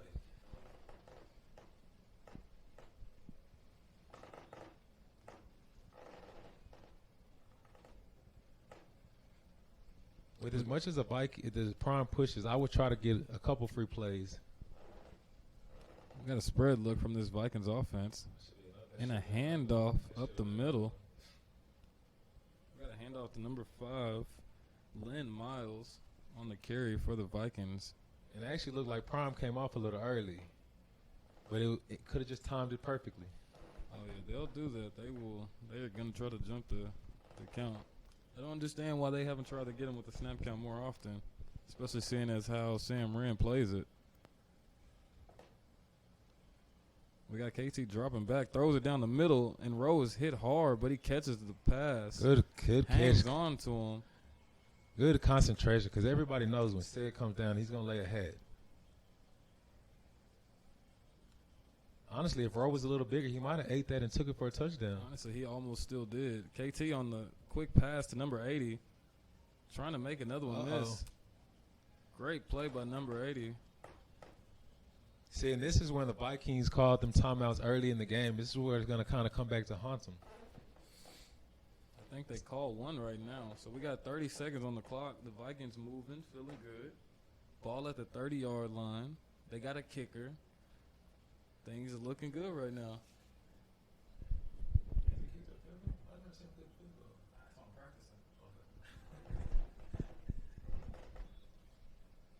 Hey, a field goal. Hey, points on this drive is a win. Doesn't matter if it's 6. Obviously, you obviously want the 6. But if you can get 3 on this board and then come out and stop Prime, and first time you get the ball, get a chance to take the lead, it's a win. That's what I'm saying. If I'm the Vikings, I'm happy right now as long as we damage control. If we get 3 points right now, I'm extremely happy. We know that we're a second-half team. You know, y'all know that you play your worst football in the first half. Like, going into the second half against the Dallas Prime, only down 3 or tied up, yeah, you won the half. So I've been watching both of these coaching staffs. Prime is going to be pissed at halftime. Oh, 100%. Red will be happy with the performance that's happened so far. 100%. So we'll see. Knowing the Vikings are a second-half team, I think it gets interesting. We'll see how it happens. See how the second half plays out. It gets interesting because you got a Vikings team who is a second-half team versus a Prime team who hasn't had to play many second halves. But we got KT dropping back. Rowe was open. Steps up. He looks, pump fakes, almost makes one miss. He tries. He's taken down. Had somebody wide open in the end zone. He looked to get it to him and hesitated. See, that's where football IQ comes in. You got to get rid of that ball. You got to throw the ball away. He didn't trust himself. 14 seconds left right now. Let's see. He's dropping back. He steps up in the pocket. He goes for the one-on-one. Let's see what happens. Oh, and James Bailey makes the play. I honestly think if Delengia goes up, he makes that play. I think he tried to wait for it to. He tried to wait and let it drop in the bread basket when he just has to go make that play. That's the one you want. That's the one you want. If I'm the Vikings, I need Delengia to make that play. And you give your playmakers a chance to make a play. They got to make it. If you are who you say you are, we need you to make that play. All right, looks like 75 is a field goal kicker. He's coming in, so we'll see. Let's see what happens. Now he's going to have to get this. Well, hopefully Prime doesn't come towards it, come at him, because if they do, he's going to have to kick this over them. Only thing, if you guys block for him, don't let it get blocked. Okay, they get it off. Oh, good. It is no good, but he shows he has the leg for it. I think it's a penalty. It might be a penalty. Uh-oh. There's a little skirmish on the field. We got some extracurriculars after the play is going. Let's see if they is this a flag on the Prime that kind of hurts them and only them because they'll get a chance to re-kick it. Looks like they called a false start on the offense though. Well, I'm gonna give them a chance to re-kick it. Yeah, they're supposed to blow that. They're supposed to blow it before he even kicks it. That just means he got the kickoff and basically got to practice. I'm happy if that's on the Vikings team because they left 2 seconds on the clock as well.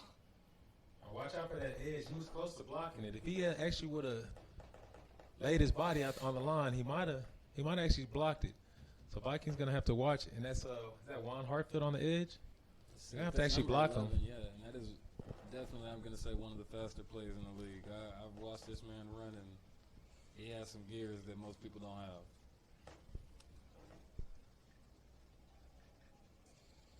Let's see. We got the Vikings, number 75, attempting to kick a field goal.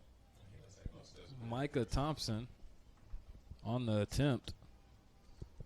And Prime have 2 players back there to catch it just in case.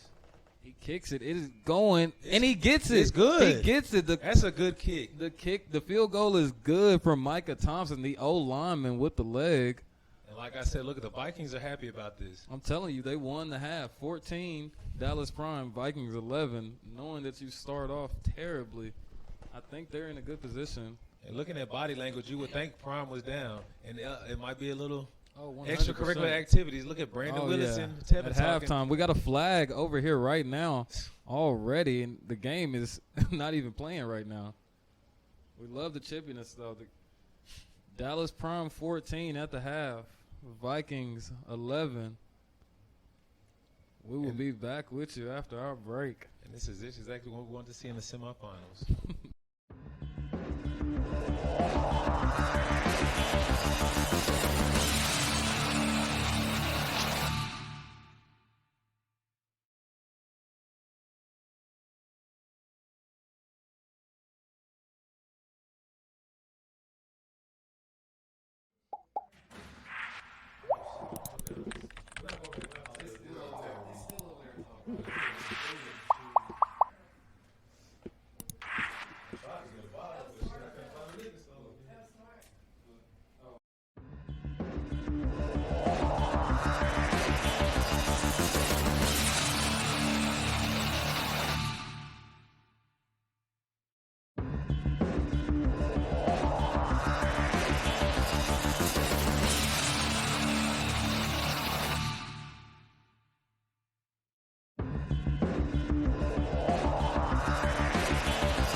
back from our second half or from our halftime break. We got Dallas Vikings kicking off to begin. Let's see what happens. We got Micah Thompson kicking deep. Let's see. So and Juan Hartfield catches to return. He's returning left. Ball on the wall, and he is almost tackled, but he is way to swarm to the ball. Vikings off to a good start. Great play by the special teams unit. Juan Hartfield on the return of about maybe 19 yards, brought down at the 21. So we talked about this earlier, man. The Vikings are a second-half team, so they've been battle-tested these whole playoffs. So we'll see if that is an advantage for them going against this prime team. Oh, yeah, just talking to Coach John, the head coach for the Dallas Vikings, that's what he just told me. He told me he knows they're going to play a little bit better in the second half, that they always start slow, and that he thinks that Prime won't be able to hang for the full 4 quarters. Now, listen, this is a close game, and Vikings haven't even scored on offense. So if their offense gets going, man, the Vikings could turn this around real quick. All it takes is one. All it takes is one play to get your quarterback feeling confident. Because honestly, I think that's what's going to come down to. If KT just gets in the groove and gets confident, I think this Dallas Vikings offense will start to move. Even if they're not putting up a bunch of points, just being consistent. So we got trips and a motion from Juan Hartfield. A toss to the running back, number 34. It looks good block. like. Uh-oh. He jumps and he is tackled a flag. immediately. It's a flag. Well, that was number 4, actually. Larry Jones on the carry. And truth be told, if they call a hold, I don't see why they would even call it. That hold had nothing to do with that play. Yeah, but dealing with these refs, sometimes you just never know. So EJ's back in at quarterback. Like we said, it doesn't matter if a quarterback actually makes any kind of error. Man, they're just that talented where they're going to go back and forth between their quarterbacks. Yeah, 100%. Something, like I said, it's really just a wrinkle in the scheme. You got 2 quarterbacks that play completely different, but are both great in their own regards. So we got trips left. EJ draws back. He fakes that screen. He's looking to that middle shot. Oh, and he's smoked by number 11. You got to try. You got to go for that with both hands smoked. You've had a great game today. You can't. Zion Gayden was the intended receiver for EJ, and it is dropped, trying to be a little bit pretty. We know he can make that catch, though. He's made plenty of those today in that first half. You know what's actually been surprising me? They haven't gone at the one-on-one matchup as much as I would have thought they would. Honestly, it makes me think of maybe they were blowing a little bit of smoke on the social medias this week. They were talking about how they were going to do this, and that. Mm-hmm. I've seen hole shots and I've seen short, quick throws. So maybe they respect those DBs a little bit more than they were giving them credit for. The Vikings don't do nothing, man. They're going to make you respect them where they play. 100%, you have to. But, I mean, I'm still surprised because I'm going to take a shot. I'm going to make them make those plays. Yeah, you're going to have to show me you're like that. Yeah, knowing the receiving court they have. Now they go. We throw one up down the middle, which is another drop by Juan Hartfield. Now, that ball was underthrown a little bit, but he has to catch that. No excuse. No excuse. Juan Hartfield with his 4th drop. You cannot do that, especially being talked up the way you've been talked up coming into this game. Like you said earlier, they said he was the best athlete on the field in semi-pro. We're not just talking about these 2 teams in semi-pro. And he just hasn't showed it today. I'm not taking nothing from him, but he hasn't showed it today. Because I've seen him do it. I've seen him be that guy, but as far as coming into this one, can't do that.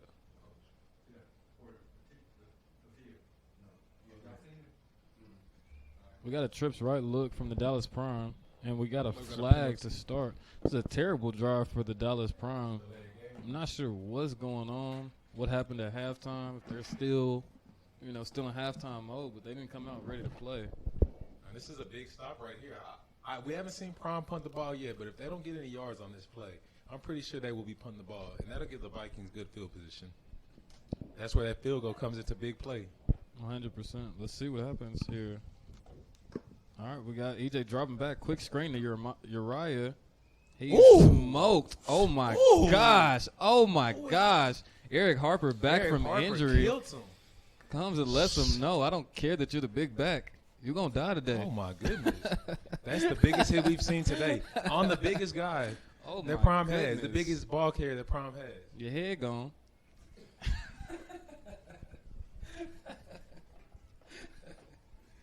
We got 4th down and 20 for the Dallas Prime. If I was on the sideline, I might get a penalty of how excited I was on that. Honestly, that is a tone setter for sure. That's what you need from this Dallas Vikings team. I'm not going to lie to you. EJ's going to pooch punt this. There's no way they go for this. There's no way. I wish Monte would have stayed out there because he's still punting it.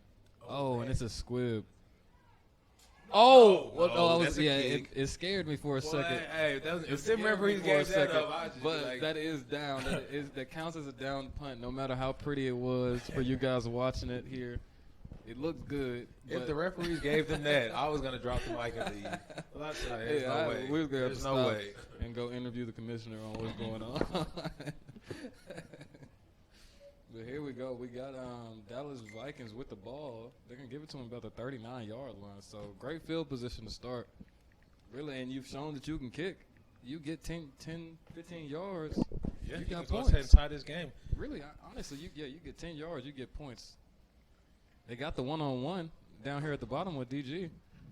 They hand it off. And to Bishop. Okay. I'll take it. Could break out of it. I'll take it. That's one of those tone setters. Let them know we're still going to run the ball. Let's talk about Don.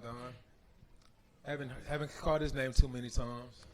Yeah, I want Bishop to run a little bit lower and behind his pass because he's running hard. If he gets a little bit lower, those Prime defenders are actually going to feel it, and they're not going to want to tackle him all game. See, if I was the Vikings, man, I would actually probably put Monty in, and I'd actually swing the ball. 100%. I'd do a swing pass because Prime is crashing so hard. They're not peeling at all, and those receivers are occupying the DBs. But that's just what I would do. I see DG one-on-one here. Oh, and a sack here for this Dallas Prime defensive front. Not sure who to give it to. We got Tevin Brewer. We got Sam Wren. We got a lot of people around the ball right here. So we're going to give him a sack to that whole D-line right there. And you know the crazy thing about that? That was 6 blockers against 4 D linemen, and all 4 of them got back there. And they got back there fast.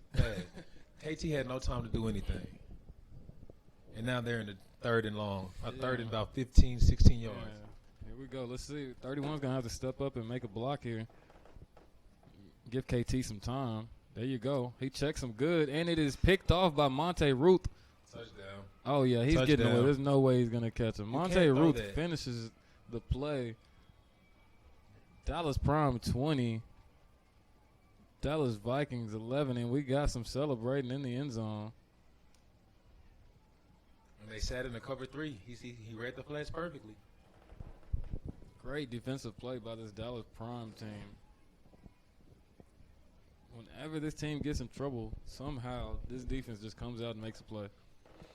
But, you know, they've been going for Taco in that stop route a lot of times. I mean, Prime defense has seen it, and they're like, you're not going to keep beating us with the same play. They're one of the best adjusting teams in semi-pro. I will give them that. No matter what you say about them, you can't say they're not going to adjust.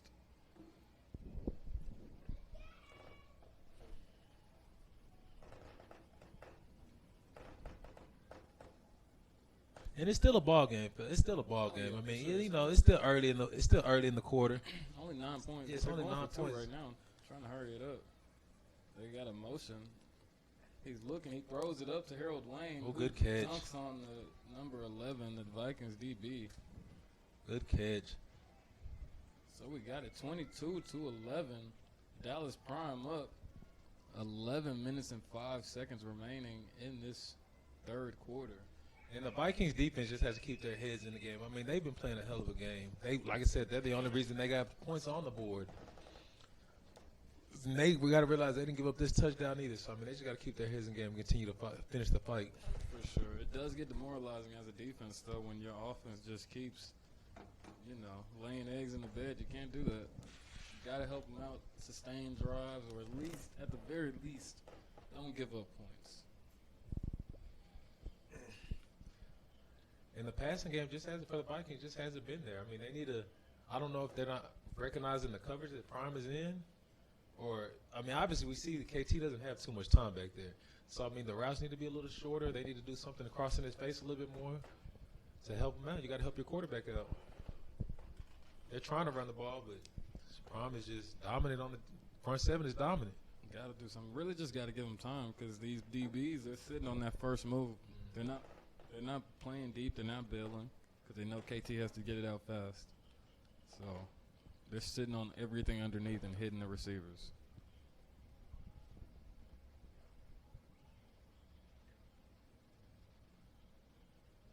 Here it goes. It looks like we got a new kicker in though. We got Cedric Brown to kick. Not sure if Charles Smith, otherwise known as Baba, got his job taken, or if maybe they're just going for a deep kick right now, not wanting to give this Vikings offense any momentum. He's living the bench row life, and he's right here standing right in front of us on the sideline.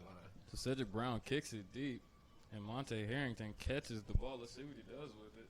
Always dangerous with the ball in his hands.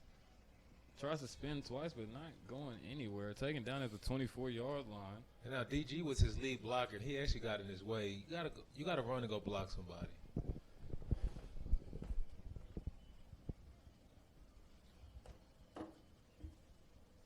We got some Dallas Prime players hobbling off the field. Hopefully it's nothing too serious.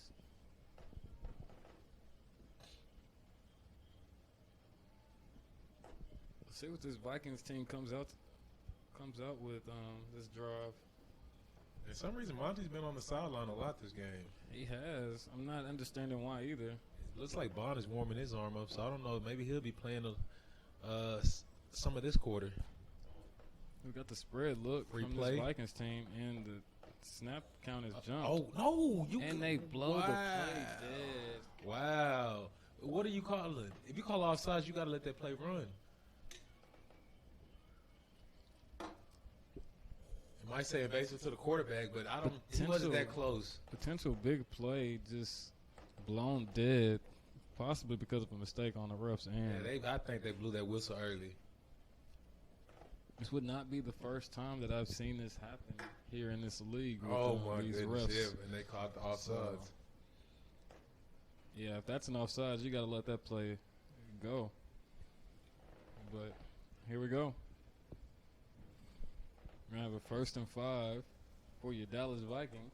And Vikings, you can't hold your head on that. You got to, we know it could have been a big play, but you got to let it go and make the next play your best play. We got a spread look here from the Dallas Vikings.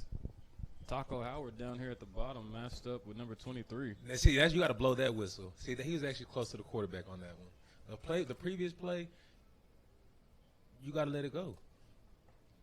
And they were both on Tevin. That's 2 penalties in a row by Tevin. So we got a 1st down for the Dallas Vikings. That's what happens when the Prime gets a lead, man. They pin their ears back and they go. What I would like to note is that they have switched Taco's side. He's now lining up over here on the right, matched up with Tremont Brewer. Let's see if that means anything, if they're going to try to take him deep. We got KT on the throw to DG, and he is tackled immediately. But another play by Monte Root. He has been everywhere so far this game. And as a coach, man, I'm just going to go with matchups. And I see Cedric Hervey. Everybody thought it was Harvey. We actually talked to his baby mom. It's Hervey. Mm-hmm. I'm actually going at him. He used to play D-line. He's out here playing linebacker. I'm trusting my receivers to beat him in space. For sure. I would take that matchup, but I've also seen Cedric Hervey make those plays out in the open field. So, good read by the running back. Tries to stop and make a play. Gain of about 2, I would say. I don't know. If it's me, I'm seeing who's making these plays, and I'm staying away from them. So, honestly, James Bailey and Monte Ruth, I don't care about the individual matchups and the pride. I'm going to stay away from them because every time we win at them, they've made a play on the ball. If it's true, I'm running basically the same routes they're running against me. I'd run Taco right now on a go route and then the slot on the corner route. 100%. Make that corner choose which, because Sed is staying in the middle of the field. Yeah, make them choose. There you go. KT breaks a tackle, hesitating and throws it almost directly to Mike Cotton. Intended target was number 0 for this Dallas Vikings team. And they're gonna have to punt the ball. They have to punt the ball right now. Prime is looking right now, and they're looking like the better second half team. Just as starting off the third quarter. Definitely not what we were expecting.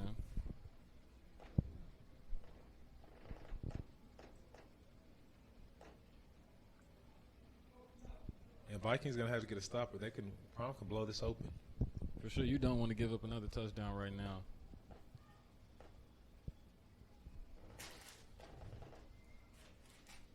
You can go from 14 to 11, 30 to 11 real quick. That's a penalty. Too many people on the field for the Vikings. And the Vikings just shooting themselves in the foot again. You know what? They're actually starting the second half off the way they started the game. Penalties, not moving the ball, and man, you only got 30 minutes of football left, and not even 30 minutes now. But once the second half starts, you got 30 minutes of football. That's got to be your best 30 minutes of football. I think maybe they started depending on this us being a second half team. Let's see what happens though. Good punt. Good punt. Good punt. Doesn't give them a chance to return it either. Love to see a punt like that. All right, Vikings defense is gonna have to step up. They need another one. They need another big play, a turnover. If they can get in the end zone, a scoop and score, or another pick six. Yeah, you don't want to have to keep depending on the defense, but I mean it's the playoffs, so if your offense ain't getting it done, you're gonna have to call on them. I just would like to see some creativity from the offense at least. Yeah, nothing's working. Like let's not stay doing the exact same thing. It's the playoffs. If you don't win, you're going home. And that's one thing I'll say, man. Prime actually watches film. So if you come out here with the same bland offense, he's going to stop it. 100%. We got a handoff. And Vaughn is in. Vaughn is in the game. With the QB keeper from Vaughn. And it's a first down. Takes the defender's helmet off. So this just shows how talented Prime is. That's a third quarterback. And this game is a close game. And they went through three quarterbacks already. They still have one on the bench that can still play. Teams don't do this. Teams put in their backups and stuff when they're winning or they're getting blown out. They don't put their backup and third strings in when it's close games. For sure. Prime has that much confidence in all his players. Teams actually use the excuse, our starters weren't there. I don't think I would ever hear that excuse from this Dallas Prime team. Their starters are just another person's starters. Yeah. When they say next man up, they truthfully mean next man up over here at Prime. Oh, 100% from the top down. I've seen the man tell coaches they can leave. Yeah, I mean, like I said, man, props to Prime, man. He's the OC, the defensive coordinator, the special teams coach. I mean, he's a one-man army over there. OC, head coach, punter, kick returner, quarterback. You know, where other coaches have time to talk to their defense while they're off, he has to basically trust his captains to talk to his defense for him so he can be taking care of the offense. No, he just talked to everybody. Oh. Yeah. I'll tell you the truth. Okay. I've been there. Yeah, I'm about to say, you would know. He just talked to everybody. He just say, shut up and listen. Yeah. And they shut up and listen. Like a good team. But here we go. We got a trips right look from this Dallas Prime team. Vaughn's still at quarterback, I think. He catches a snap. He's looking to the left at the one-on-one. Let's see if he takes it. He throws a deep ball. He's winning it. That's a bye-bye. Barely overthrown. Intended receiver was Charles Smith. He tried to hit that extra gear, but Monkey jumped on his back. So with that question, with you being with Prime before, what do you think he does that makes him just that much different from all these other coaches? Honestly, if I'm being completely real, I think it's his relationship with his players. He builds a relationship with those guys, and so when he asks a lot of them, which he does, they respond well. They're going to do it. Like, you build that relationship with somebody, then you ask them to do something crazy. Now they're more willing to do it. We got Vaughn taking the snap, drops down, throws it down the middle, and it is caught. Takes his helmet off. Good hit. That's Trey Taylor. There we go. We were waiting for that catch. He did come late. He scored the touchdown at the end of the first half, and now here he is with another big play. And see, they're still in that cover too. Yeah, I talked to Coach John about that too, and he told me it was purely busted coverages. They knew what they were doing wrong, and that they were going to keep playing the defense that they were playing. So he trusts his team and his defense. We do got number 13 a little bit hobbled. And if I see that, and if I'm Prime and I see that, I'm going at him right now. Looks like they're going to go to a cover 3 this play. We got Vaughn with the fake pitch and a fumble. Hey, Vikings needed that. Dallas Vikings Prime needed that. fall That's on the dangerous. ball. It's a Very play. dangerous play by Vaughn. He's a high risk, high reward type player. Those guys scare me. Yeah. Yeah. He's also a former Bobcat. Let me plug that in. Only eight men though. Only 8 men. He never played 11 men with the Bobcats. He's found his home at Prime and he's flourishing there. And now on top of that, all 3 of these quarterbacks have also played arena games too. 2 of these quarterbacks have been signed professionally through arena.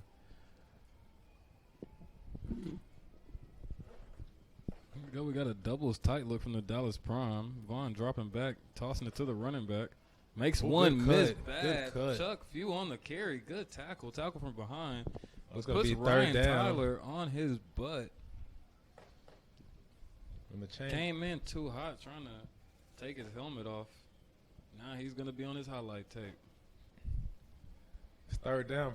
Vikings need to stop right here just to slow it down. Third and fourth short. down. With Vaughn at quarterback, got to count for the QB run at this point. Good throw, though, to Harold Wayne on the reception for about 10. I will say one thing about this Dallas Prime offense, they just move a little bit different when Vaughn is at quarterback. I feel like they play a little bit more methodical football because he'll take that short throw. He also has the threat of him to run, but he has the arm strength to go deep. So I like their offense when he's in. Yeah, I think EJ's more of the deep ball thrower. I mean, he's probably the best deep ball thrower in this whole. But here goes Vaughn with the deep throw. He missed it. I like the reads though. Like he's trying to fit it into a window that most people don't even think that they can do it. He just feel like he can do it. His timing is good. I love the offense when he's in there. And like I said, usually when the second or third quarterbacks come in, man, they run the ball, give them short throws. They have just as much confidence in Vaughn as they have in any of the other guys, and they let him throw the ball down the field just like EJ or Lauren. Here we go. Dallas Prime with a spread look again. Vaughn draws back, takes off up the middle, makes some miss. Looking like a little Lamar Jackson out there. And now for sure he's the best runner out of all the quarterbacks. Great play by Vaughn. Shifting the whole D-line where I thought he might have been sacked. He found a way to get up out of there. Now, another quarterback that can run on his team is Lauren. He's actually a little sneaky. Lauren's a lot more sneaky. He's a little older now, so he doesn't like to run as much. But, man, when I first came to semi-pro, Lauren was a runner. And he can still get out of it. He's not as easy to tackle as a lot of people think. Oh, yeah. I've played with him in 8-man, and he's one of those guys. When he starts running, you're like, no. But then he's just making plays, so you're like, okay, all right. And he's that guy. He's gonna make something happen. For sure. We got another Viking down. I don't know if that's Eric Turner, Eric Harper again. It is. I think he's just out here cramping, man. It is kind of.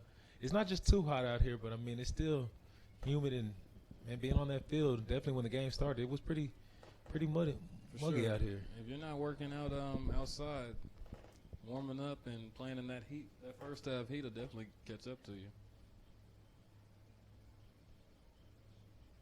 And Brez has just been having words with the referees all day.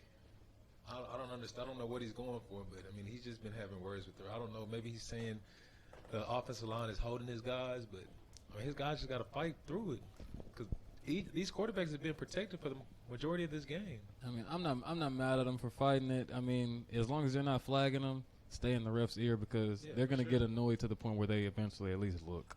So as long as he's keeping it together, more power to him. We got trips right for this Dallas Prime team. Vaughn looking right, rolling over there. Run it. Throws it right up the middle to the spot route. Oh, we thought he might get out. Darian. Charles Smith on the reception. Looked like if he broke one more tackle, he could have gotten loose and scored. Now we haven't really been saying that. Mark usually makes an impact on these games. I don't think he's gotten back there maybe but once. Yeah, I haven't really seen anything from him. But he has been hobbled up since that first drive. I think he's tired, too. He's not even coming off the ball right now. Look, he has a chance. McGee, turn around. Great play by the receiver. He is out of bounds, but what a play by the receiver to still make the grab. I think that was number 4, Larry Jones. And that's a good throw by the quarterback to give him a chance. Nice little back shoulder throw. You don't see that too often at this level either. Not at all. That DB had no chance in making a play on that ball. 100%. He was too wide. Got to push him more outside, but he was already out of bounds. So maybe DB knew what he was working with.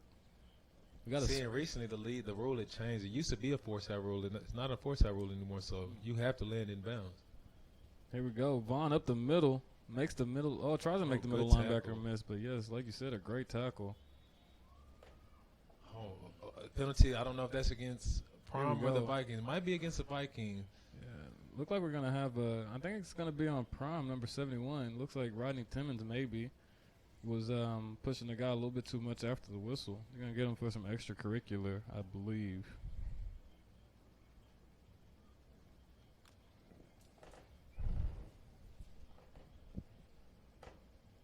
I'm gonna go ahead and say it. Waving the flag. Vikings need to stop. And they just waved the flag, so I don't know what they were looking at and seeing, but that's a good job by the referee discussing and waving the flag that wasn't needed. For sure. Vikings need to stop, though. I'm not wanting to give up points right here if I'm them. Yeah. Offense is struggling way too much to think that 30 plus is gonna get it done.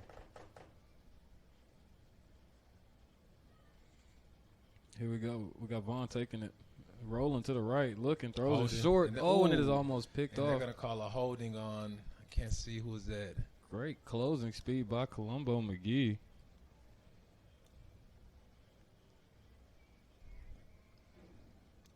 Might be Timmons that they're calling that hold on.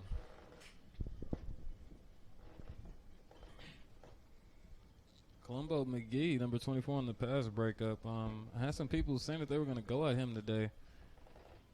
Haven't seen it too often, and there he goes right there making the play. So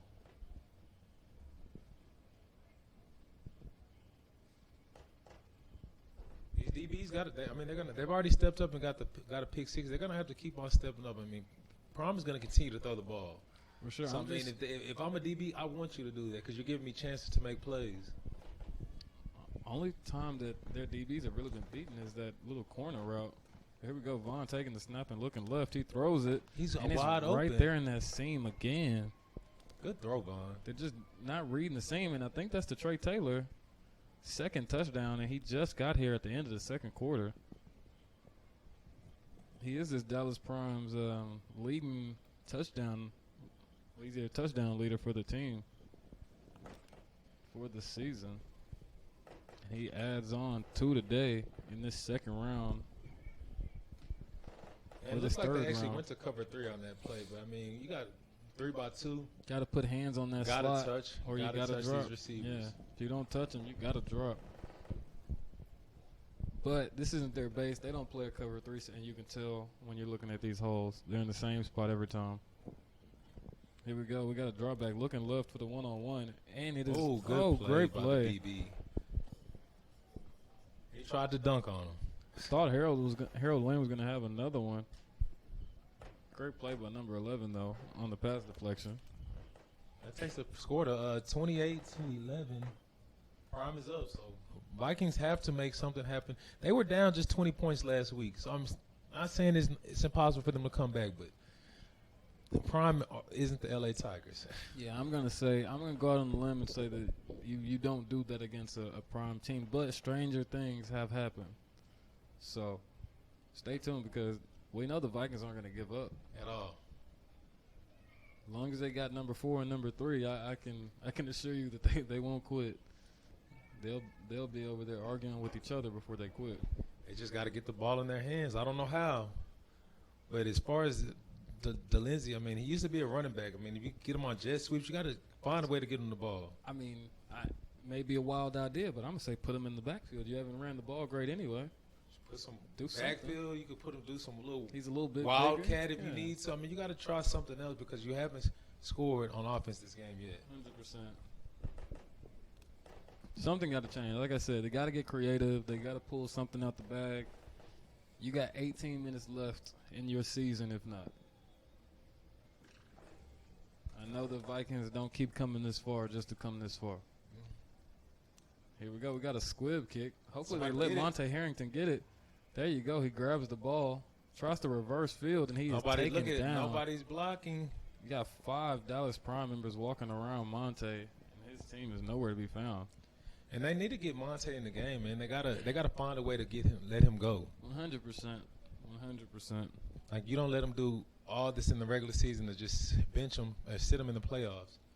That's going to be coaching, though, because he's just doing his job. But, as a coaching staff, I'm going to say in the biggest game of our season, we got to get our biggest guys the ball. And like we spoke about it earlier, man, we said both these teams are talented. So this is when coaching really matters. Oh, yeah, 100%. And the better coach is showing why he's the better coach. His team is showing why he's the better coach.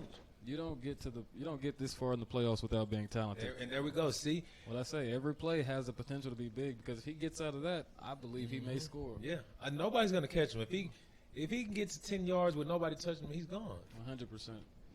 It's just one of those guys that, and Prime has speed, but he's a different type of speed. Yeah, once he gets going, you're not catching him. He's just one of those guys. You just got to give him touches. It's a numbers game. But the offensive line, y'all cannot let the tackle make the play. Chris Lee on the tackle, though, man. Y'all cannot let the defensive tackle make that play. You won't totally whoop this D line, but you can neutralize them. Get in their way, slow them down, sacrifice yourself for the team. Take that hit, get ran over. Yes, it's gonna hurt a little bit, but you give Monte that time. You know something I haven't seen either? A screen would work against the D line. As fast as they come upfield. They are very athletic, though, and they've had so many tipped. I don't know if I would trust it either. There you go. He tries to get it off. Rowe catches it. Oh, man. If Rowe can make that middle. Uh-oh. Oh, and the slam. That's going to be a penalty. Yep, I know it. That's going to be a penalty. That's a dumb penalty. So a great catch by Rowe for the first down for this Dallas Vikings. Way to go for KT to make that play. Giving a little baseball look with the sidearm after he rolls out, throwing back across the body. And Sid actually told Don, you got to think about that. He actually pointed to his helmet like, come on, man, we don't need no dumb penalties. Yeah, you can tell he's a little frustrated. He hasn't been able to hit as many people as he's used to. We haven't been calling his name too much this game. They're getting him with the eyes or whatever. But sometimes you get frustrated and you're just trying to make a play, trying to do something. And that play, he did a little bit too much. So here we go. We got a motion by number 0 for the Dallas Vikings. Hand off to Monte Harrington. You got to cut upfield. All right, we'll take a good run. Well, not a tackle? great run, but yep. Good tackle. Great play by Cedric Hervey. And he's talking to him after he gets up. For those of you that don't know, Monte Harrington actually won himself a championship ring last year with the Dallas Prime organization before going to the Vikings. So they're having words with him almost every time they tackle him. Probably tell him you should have never left. You won't win a ring without us. I hear it every day. All right. Now, just me as a coach for the Vikings, I mean, with me, KT not having that much time, I'd have DG and Taco probably in the slot every time. Make it the easier throw. But for sure, I have false start on the offense. I would also maybe throw in some RPOs, which I know that they do run a lot of with Vern. Unfortunately, with him not being here for this game, it's just a little bit rough. I don't know if that's in KT's arsenal. But, I mean, KT's just as athletic. Well, he's the thrower as Vern is, but he's just as athletic. Yeah. No knock to KT. I believe he can make all those plays. It's just if he hasn't ran that style of offense before, it's very hard to just throw him in here and be like, hey, make these reads. Yes, and I actually asked him last week, did they practice? Mm-hmm. Not for this week, for the week against the Tigers with KT having to go quarterback, and they didn't. So hopefully they practice this week a little bit with them. Oh, and KT is about to be taken down. He throws it to number 31, Bishop, who played for the Bobcats. He's tackled for -2 and thrown into the benches. We got some extracurriculars going on on the sideline. Coach is running to the rescue to stop it, trying to tell the Prime team to keep their heads. They were up. Iron Cotton going to run over there and get a dumb penalty for no reason. It's over. We got 20 seconds left in this third quarter. Probably the end of the quarter. I don't think they're going to actually get the playoff. Vikings team trying to get some points on the board. It's third and about 15. At this point, you're going for it. So just get you some yards. Yeah, you don't have to get them all in one play. Yeah, for sure. Make the first That's the down end of the manageable. quarter. Make fourth down manageable and you're okay. Here we go. That is the end of our third quarter. We got the fourth quarter of our semifinals matchup coming up. Dallas Prime 28, Dallas Vikings 11. We'll be back with you after this short break.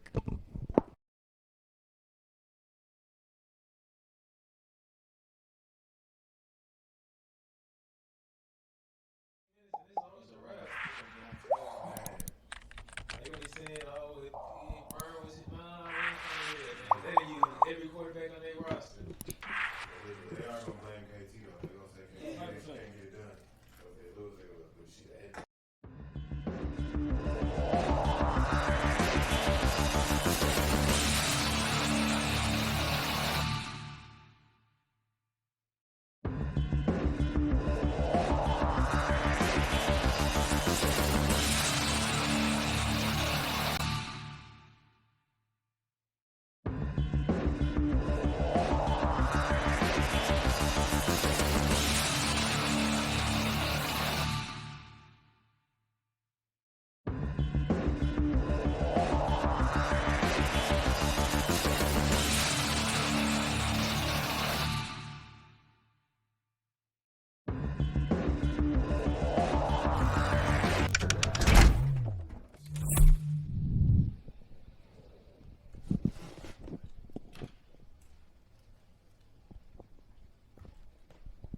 We're back from our break. We got doubles. You gotta snap the Here we ball. go. What are you waiting on, center? You got an offsides on the Dallas Prime team, which makes the first down a little bit easier. Making it It's about third and 10 now instead of third and 15. We'll take that. Because still, you Hey. only need a few yards right now. You don't need to Exactly. get them all. You can get 5 yards on this play, make it 4th and 5, make it 4th and reasonable. For sure. It's a lot of pressure off of your quarterback.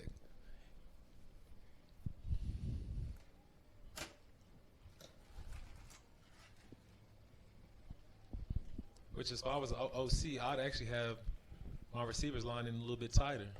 We got doubles for the Vikings.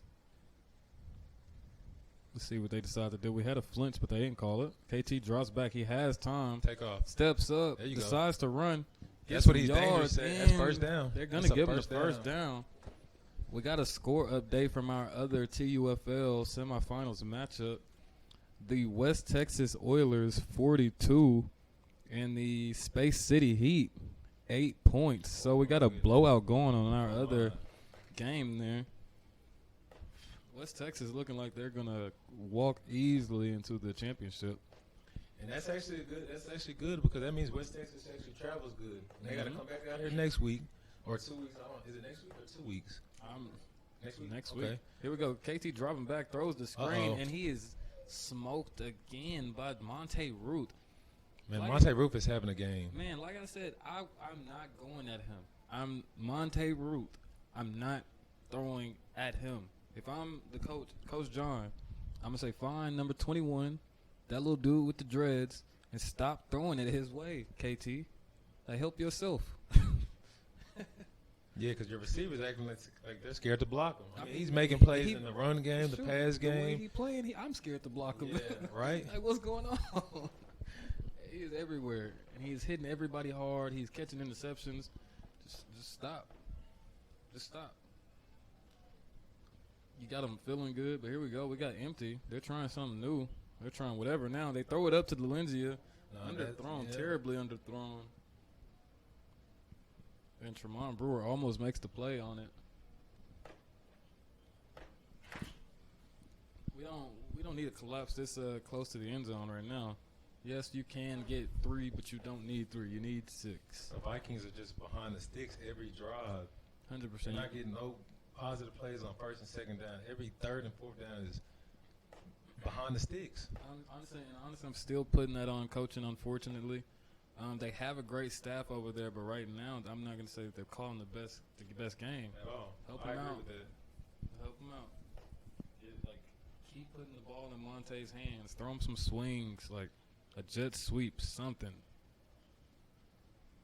But like that right there, that's like something we can't do. That's a busted, wasted play. Like, That's a why wasted did play. nobody run? It's a wasted play. You cannot do that in a semifinals game and you won a championship ring? So right now, I don't know who's actually. It looks like Brandon Williams is calling the plays for the Vikings.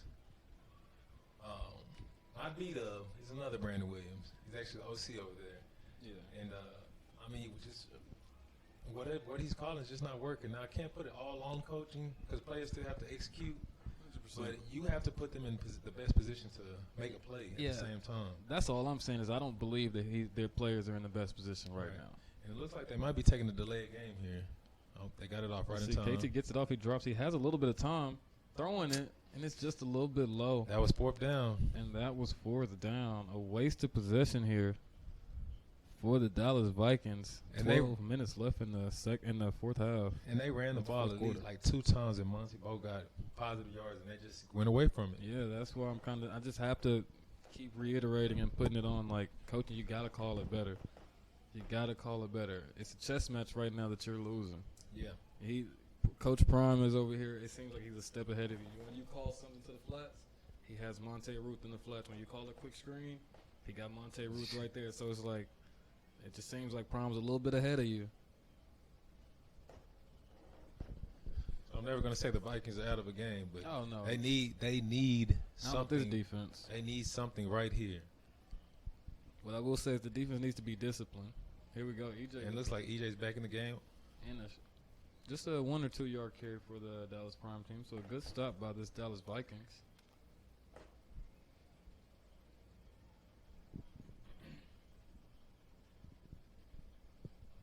Again, if you did not catch the update, in our other semifinals matchup, we have the West Texas Oilers with 42 points. And our Space City Heat from Houston, 8 points. That's actually surprising to me. I didn't think it was going to get done like that because I did expect the Heat to have a little bit more fight in them. But, hey, West Texas say they're for real. We got an empty look. You can only talk so much on the internet. Yeah, you got to play these games at the end of the day. We got EJ rolling right, throwing it deep. Good catch. Face mask. Oh, and he comes out of it. He breaking more tackles. Ball comes out. The Dallas Vikings recover it. Vikings ball, isn't it? It is, but they're going to call it face mask. So, great play and good catch by number 6, Anthony Caston. He breaks the tackle. The fumbles at the end. We do have a lineman hobble, though, something to watch. Is that your boy? Yeah. We got number 79 subbing in, Kavion Powers.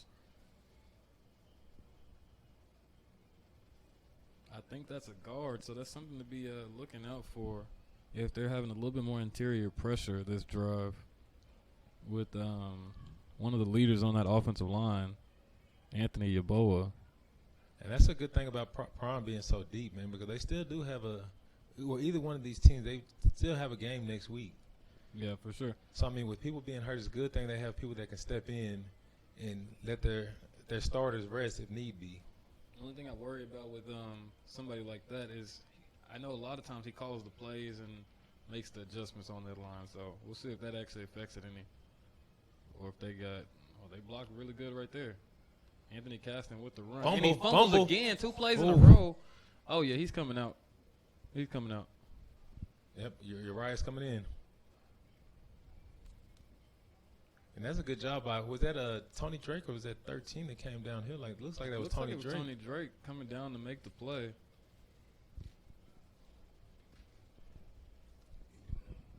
And now a lot of y'all know Tony Drake as a running back. I mean, he's been holding his own back there at safety this whole season. Oh, no, definitely a great safety. Played against him a few times, and, he was holding his own back there. We got a trips right look for this offense. EJ catches the snap. He's looking to the right, and he throws it short to number 4, Larry Jones, who stutters and just accelerates. That's speed. Wow. That's what you call speed. Hellcats and Trackhawks. That's what they call themselves, and they're showing it. Because that play should have been stopped about 2 yards. That was definitely, like I said earlier about Marquise King, some people just have different gears that other people don't, and that's one of those guys. I mean, that's a situation I hate to be in, that open field tackle against speed like that. EJ catches another one, looking one-on-one, and it is he almost dropped. it? Let's see. Oh, he and caught it it. is caught by Harold Wayne, and now it's starting to get ugly. Yep. We got 34 for the Dallas Prime and 11 for this Dallas Vikings team. Cedar Hill is winning the Battle of Dallas right now. They're not going to be Cedar Hill too much longer. They've already said they've already beat this Vikings team. They own Dallas. But, we had to hype it up a little bit for them. We had to hype up the rivalry, but I don't know. Vikings are gonna have to get some wins to keep calling this a rivalry. Otherwise, it's just the little brothers beating up on the big brothers, if you want to call it that.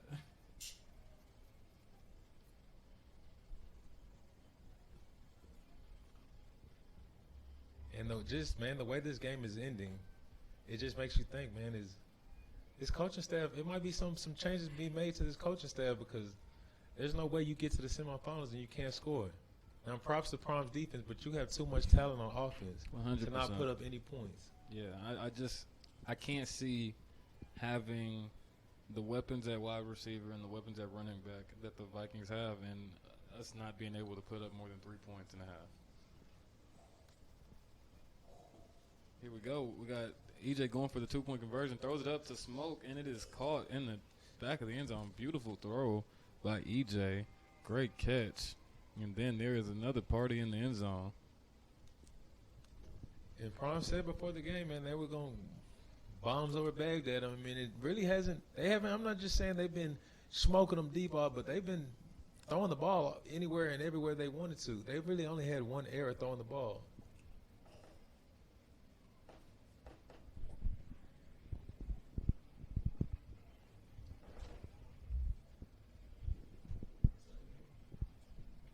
Let's see. It was at this point last week where the Vikings started to actually start playing. But that was against a L.A. Tigers team where I'm going to say it live. They don't play football like we do in Louisiana down here in Texas. So.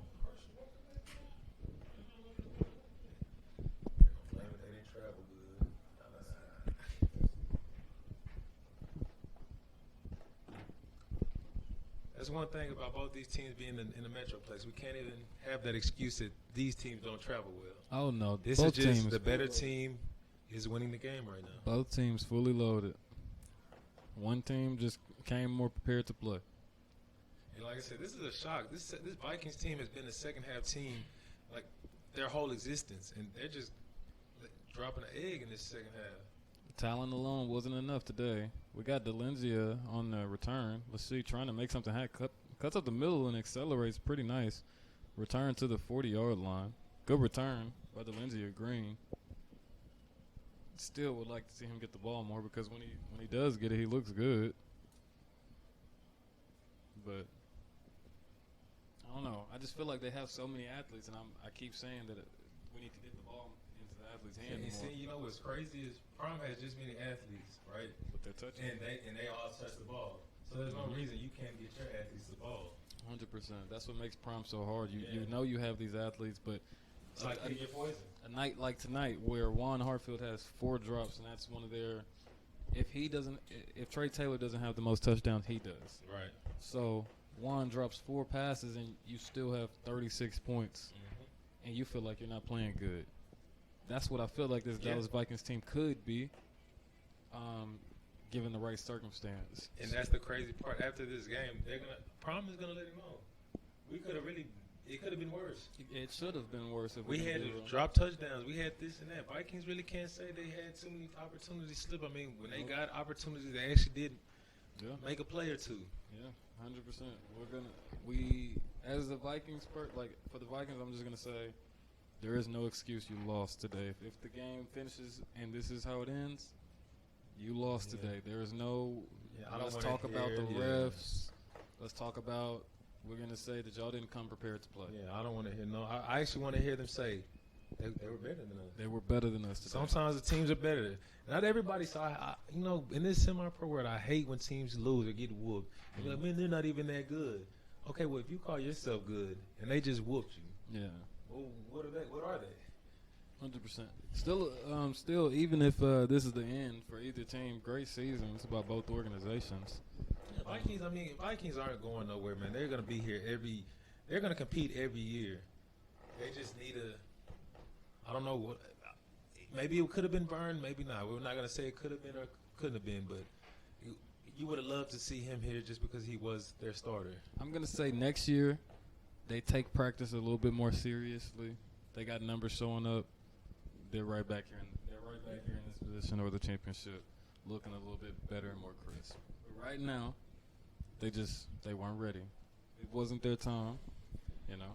And the key thing with a lot of teams folding, they did add a lot of players. For sure. So you definitely need practice with adding players to your roster. But like I said, man, a lot of people don't take practice seriously, and that's one thing Prom do. Maybe not everybody shows up, but man, that core, they're at practice. Oh no, you got 2 practices a week with Prime, and if you're not at those practices, I can assure you, you will not touch the field very much.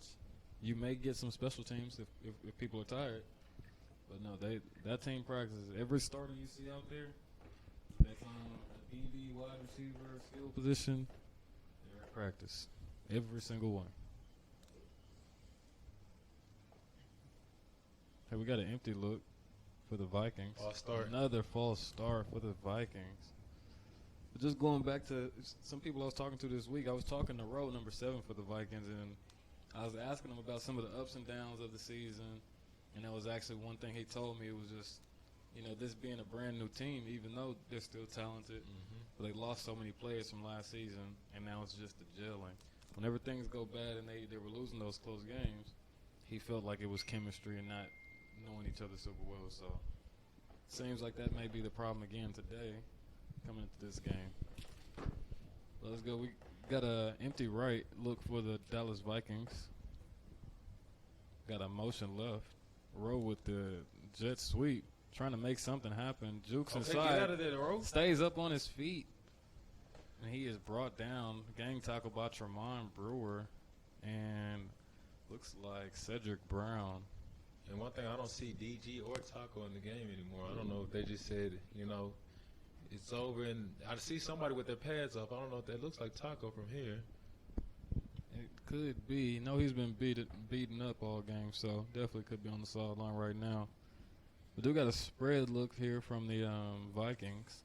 Let's see what they decide to do. Game is not over. We got Row in motion, number 7. We got 2 people in the same spot here for the Vikings. Let's see if they can do something. Number 80 with the catch. Trying to make a play. Gets out of a tackle, trying to make something, get loose. Keeps his knees up. Great play. I feel like they should get number 80 the ball more, but they got to get the ball out, honestly. Because when they do get the ball to the receiver, they're doing something with it. Exactly. I mean, they just, like Prom has been getting back there to the quarterback, getting KT frustrated, getting the offensive line frustrated. I mean, the offensive line is just jumpy, man. They see Sam and Tevin flinching, and they're just ready to get out because they know how fast they're going to get back there to their quarterback. Now I'm going to ask you something because I haven't seen them play too much, but I've seen some pictures. The West Texas team, they look kind of big. I don't know if they're going to be scared of this Prom D-line. I don't think they're going to be scared, man. I don't know what West Texas record is, but, like I said, West Texas used to run the semi-pro stuff, man, so. West Texas, they're undefeated, aren't they? And then they're gonna be like they're them cornbread-fed white boys and oil field guys. I mean, West Texas, they're known for at least having their money, so that means they're gonna travel good more than likely. So I mean, we should see their full team. We should see a good game. Yeah, because we haven't seen West Texas, and they haven't seen Prom. We haven't seen Prom bleed, but that may be the game we see it. Actually, the only game we did see Prom bleed was the Bobcats played them. And we got up on them 12-0, and we had them arguing everything, and they still came back and did their job. Uh-oh. But I think it's coming back. It's a hold. It's a hold. They went from the luckiest team in semi-pro to the unluckiest team today. I wouldn't even say they're unlucky today. I would just say they're just getting beat. Yeah, just getting beat. I'm trying to give them some excuses. Yeah. We can't even do it. Can't give them excuses today. Definitely, if they would have came out better in the second half, I might have been there with you. But honestly, the way they came out flat, I don't know. the excuse they lost might be that we weren't on their side. They're gonna say Vern, you know. And like I said, Vern is one of the top quarterbacks out here in this semi-pro. So don't get me twisted. I can get that though, because Vern is an amazing quarterback. So he definitely would have made a difference. But just the way this team is played, I still think coaching made a big impact. So we got to carry the number 2, Keith Davis, and he stopped immediately. But see, that's another thing. KT doesn't carry out any kind of fake. Mm-hmm. So I mean, he just stands stationary when he gives the ball out. So I mean, whenever you do actually do a read, they're already keying in on you because you're not moving when you don't have the ball. And as athletic as KT is, he's just not as much of a threat. He doesn't make himself a threat as much as Vern does when it comes to his feet. You know he can run. He just doesn't threaten it as much. He's running sideways instead of going up the middle. And this is 4th down, man. I actually spoke with Prime before this week, and he said they're going to put up 50. That's 2 more touchdowns. And that's a 50 piece. I had a score prediction at the second half. I checked out. It was you got to get upfield. Oh, I don't know. The score prediction was. It looked like it was close. Oh, that's a bad spot though. He should have reached. I think that's a bad spot. Oh, they didn't give it to him. That is a bad spot by the ref. I don't know if he got it, but that spot is bad. It's definitely closer than what they're giving him. I'll say that. And see, number 80, Derek Cooper. He's actually fresh out of college, Texas College. So I mean, he's an athlete. Now, you know, his attitude wasn't right. So I mean, that's why he didn't stay in there. But man, he's an athlete. Oh yeah, that's the problem with a bunch of guys on this level. But sometimes that's what it takes. Is just. You know, losing it and coming. Are they redoing the play? Back. Must have been a penalty, offsides or something. I know they're happy they'll take offsides. That's what it's looking like. All right, well, I mean, let's target Derek Cooper if I'm KT. He's been cooking Tremont Brewer all game. There you go, get it to him. Pick. And we got touchdown. Jordan Neely. And nobody ran after him. Jordan Neely, the backup middle linebacker, on the pick 6. And look at the Vikings offensive line and their quarterback. That's just giving up right there. Yeah. They didn't even run after him. The Vikings are John with the prime D line. And we said Prime would get disrespectful sooner or later. There's a party in the end zone here. Score is 42. The Dallas Prime. 2-11 from the Dallas Vikings. You know, when you don't want to see this, you got to beat them. Mm-hmm. And until you beat them, they have every right to do it.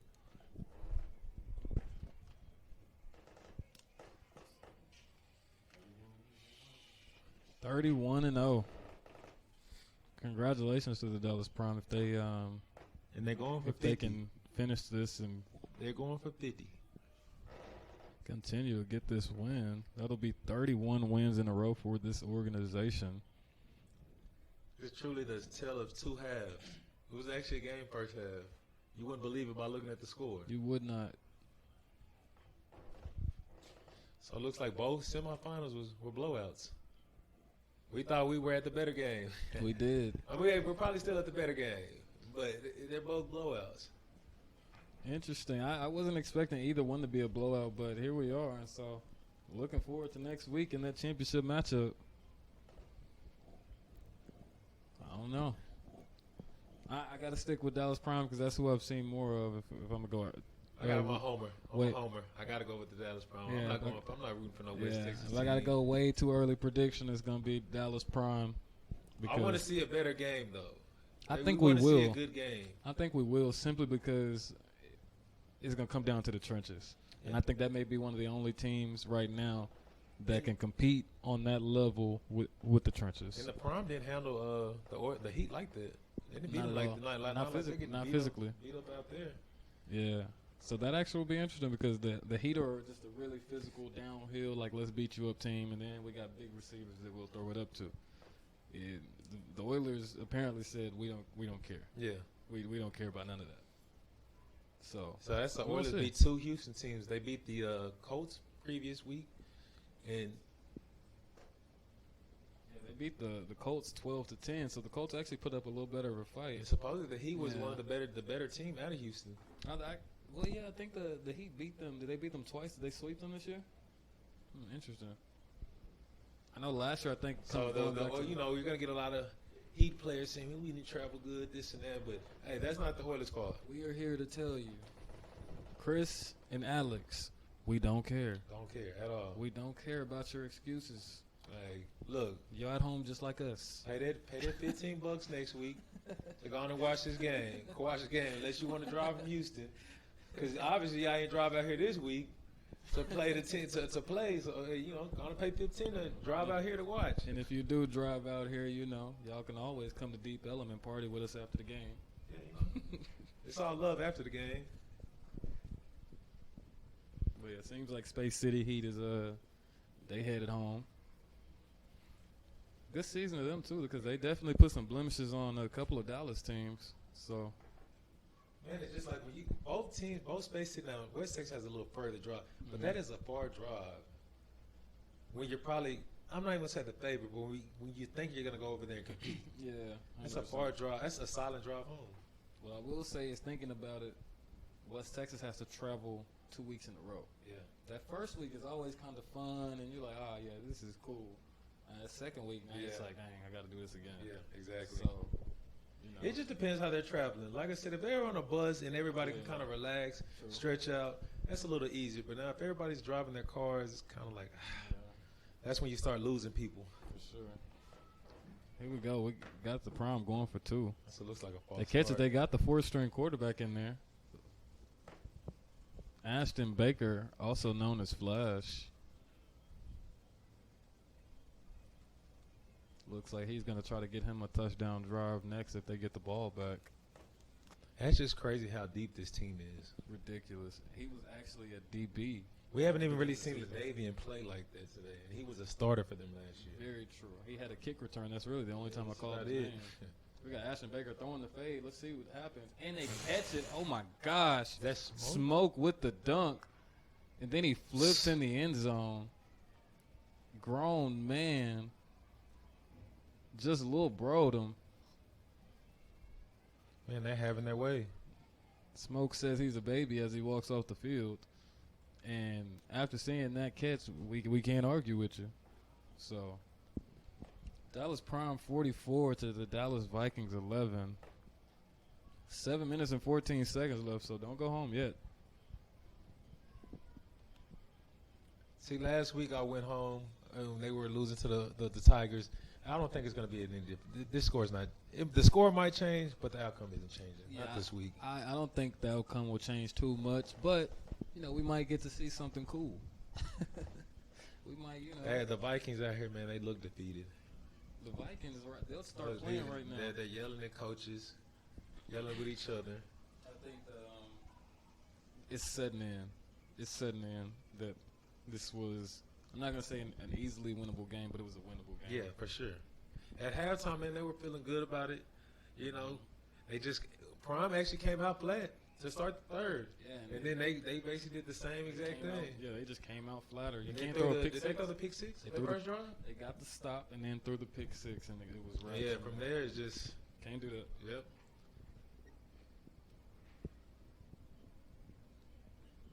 Like I said, the defense did what they could do for as long as they could, but you said earlier, man, it's demoralizing for the defense to keep stopping them and the offense not doing anything, but actually helping them out. Yeah, man, if I'm the Vikings looking forward, let's say you guys get healthy, getting into the offseason, and you guys find you a play caller. You got to find a play caller. You have to find multiple people at quarterback. Yeah. You have to find multiple quarterbacks. Well, I'm not mad at KT. I'm not mad at KT for his part in the game. I feel like he tried. He did what he could do. The defense was in his face a lot. I just think the play calls didn't help him out. They didn't get him in a rhythm. He was antsy. Yeah, that's very true. Same time, I still think a QB switch could be something that you might need it just to see if something else is working. Mm-hmm. Yeah, it definitely could have maybe given them a spark somewhere. Just switching because, like I said, I mean, they didn't score at all on offense at all. So I mean, you can't. What's the worst thing that can happen? Yeah, you can't do that in the semifinals. And honestly, that is the one thing I'll say. Because KT, I've seen him play great games, but the more I've seen him in the playoffs, the more I don't think he's able to finish these big games. But we do got another score update from our semifinals matchup. We got the West Texas Oilers scoring again to put the score at 54-8 against our Space City Heat from Houston. So it's gonna be a long trip home to Houston. You can call both these teams the 50 boys. Yeah. Prom coming out with the 50 boys chain on. BMF. I don't know what's going on here. I mean, they keep acting like this. They're going to call the game. All right, we'll be right back. We got some arguing going on. We're going to get to the bottom of this and talk to you guys in a bit.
We are back from our short little break.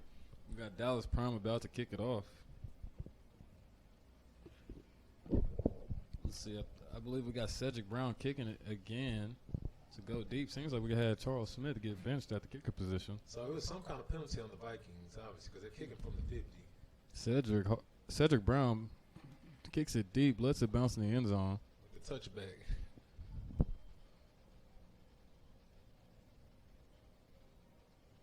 Now we get to see this Dallas Prime defense again. Last time we saw them, they had the pick six by Jordan Neely. That's 2 pick sixes. One by Monte Their defense Root. has scored more points than Vikings offense. Oh, yeah, for sure. If I had to choose the player of the game, I'm going Monte Root. Yeah, for sure. 100%. Definitely defensive player of the game, for sure. I'm going to go player of the game Okay. all the way. He had a pick six. I feel like he was the spark. Like, when nothing was happening, when they were kind of flat, you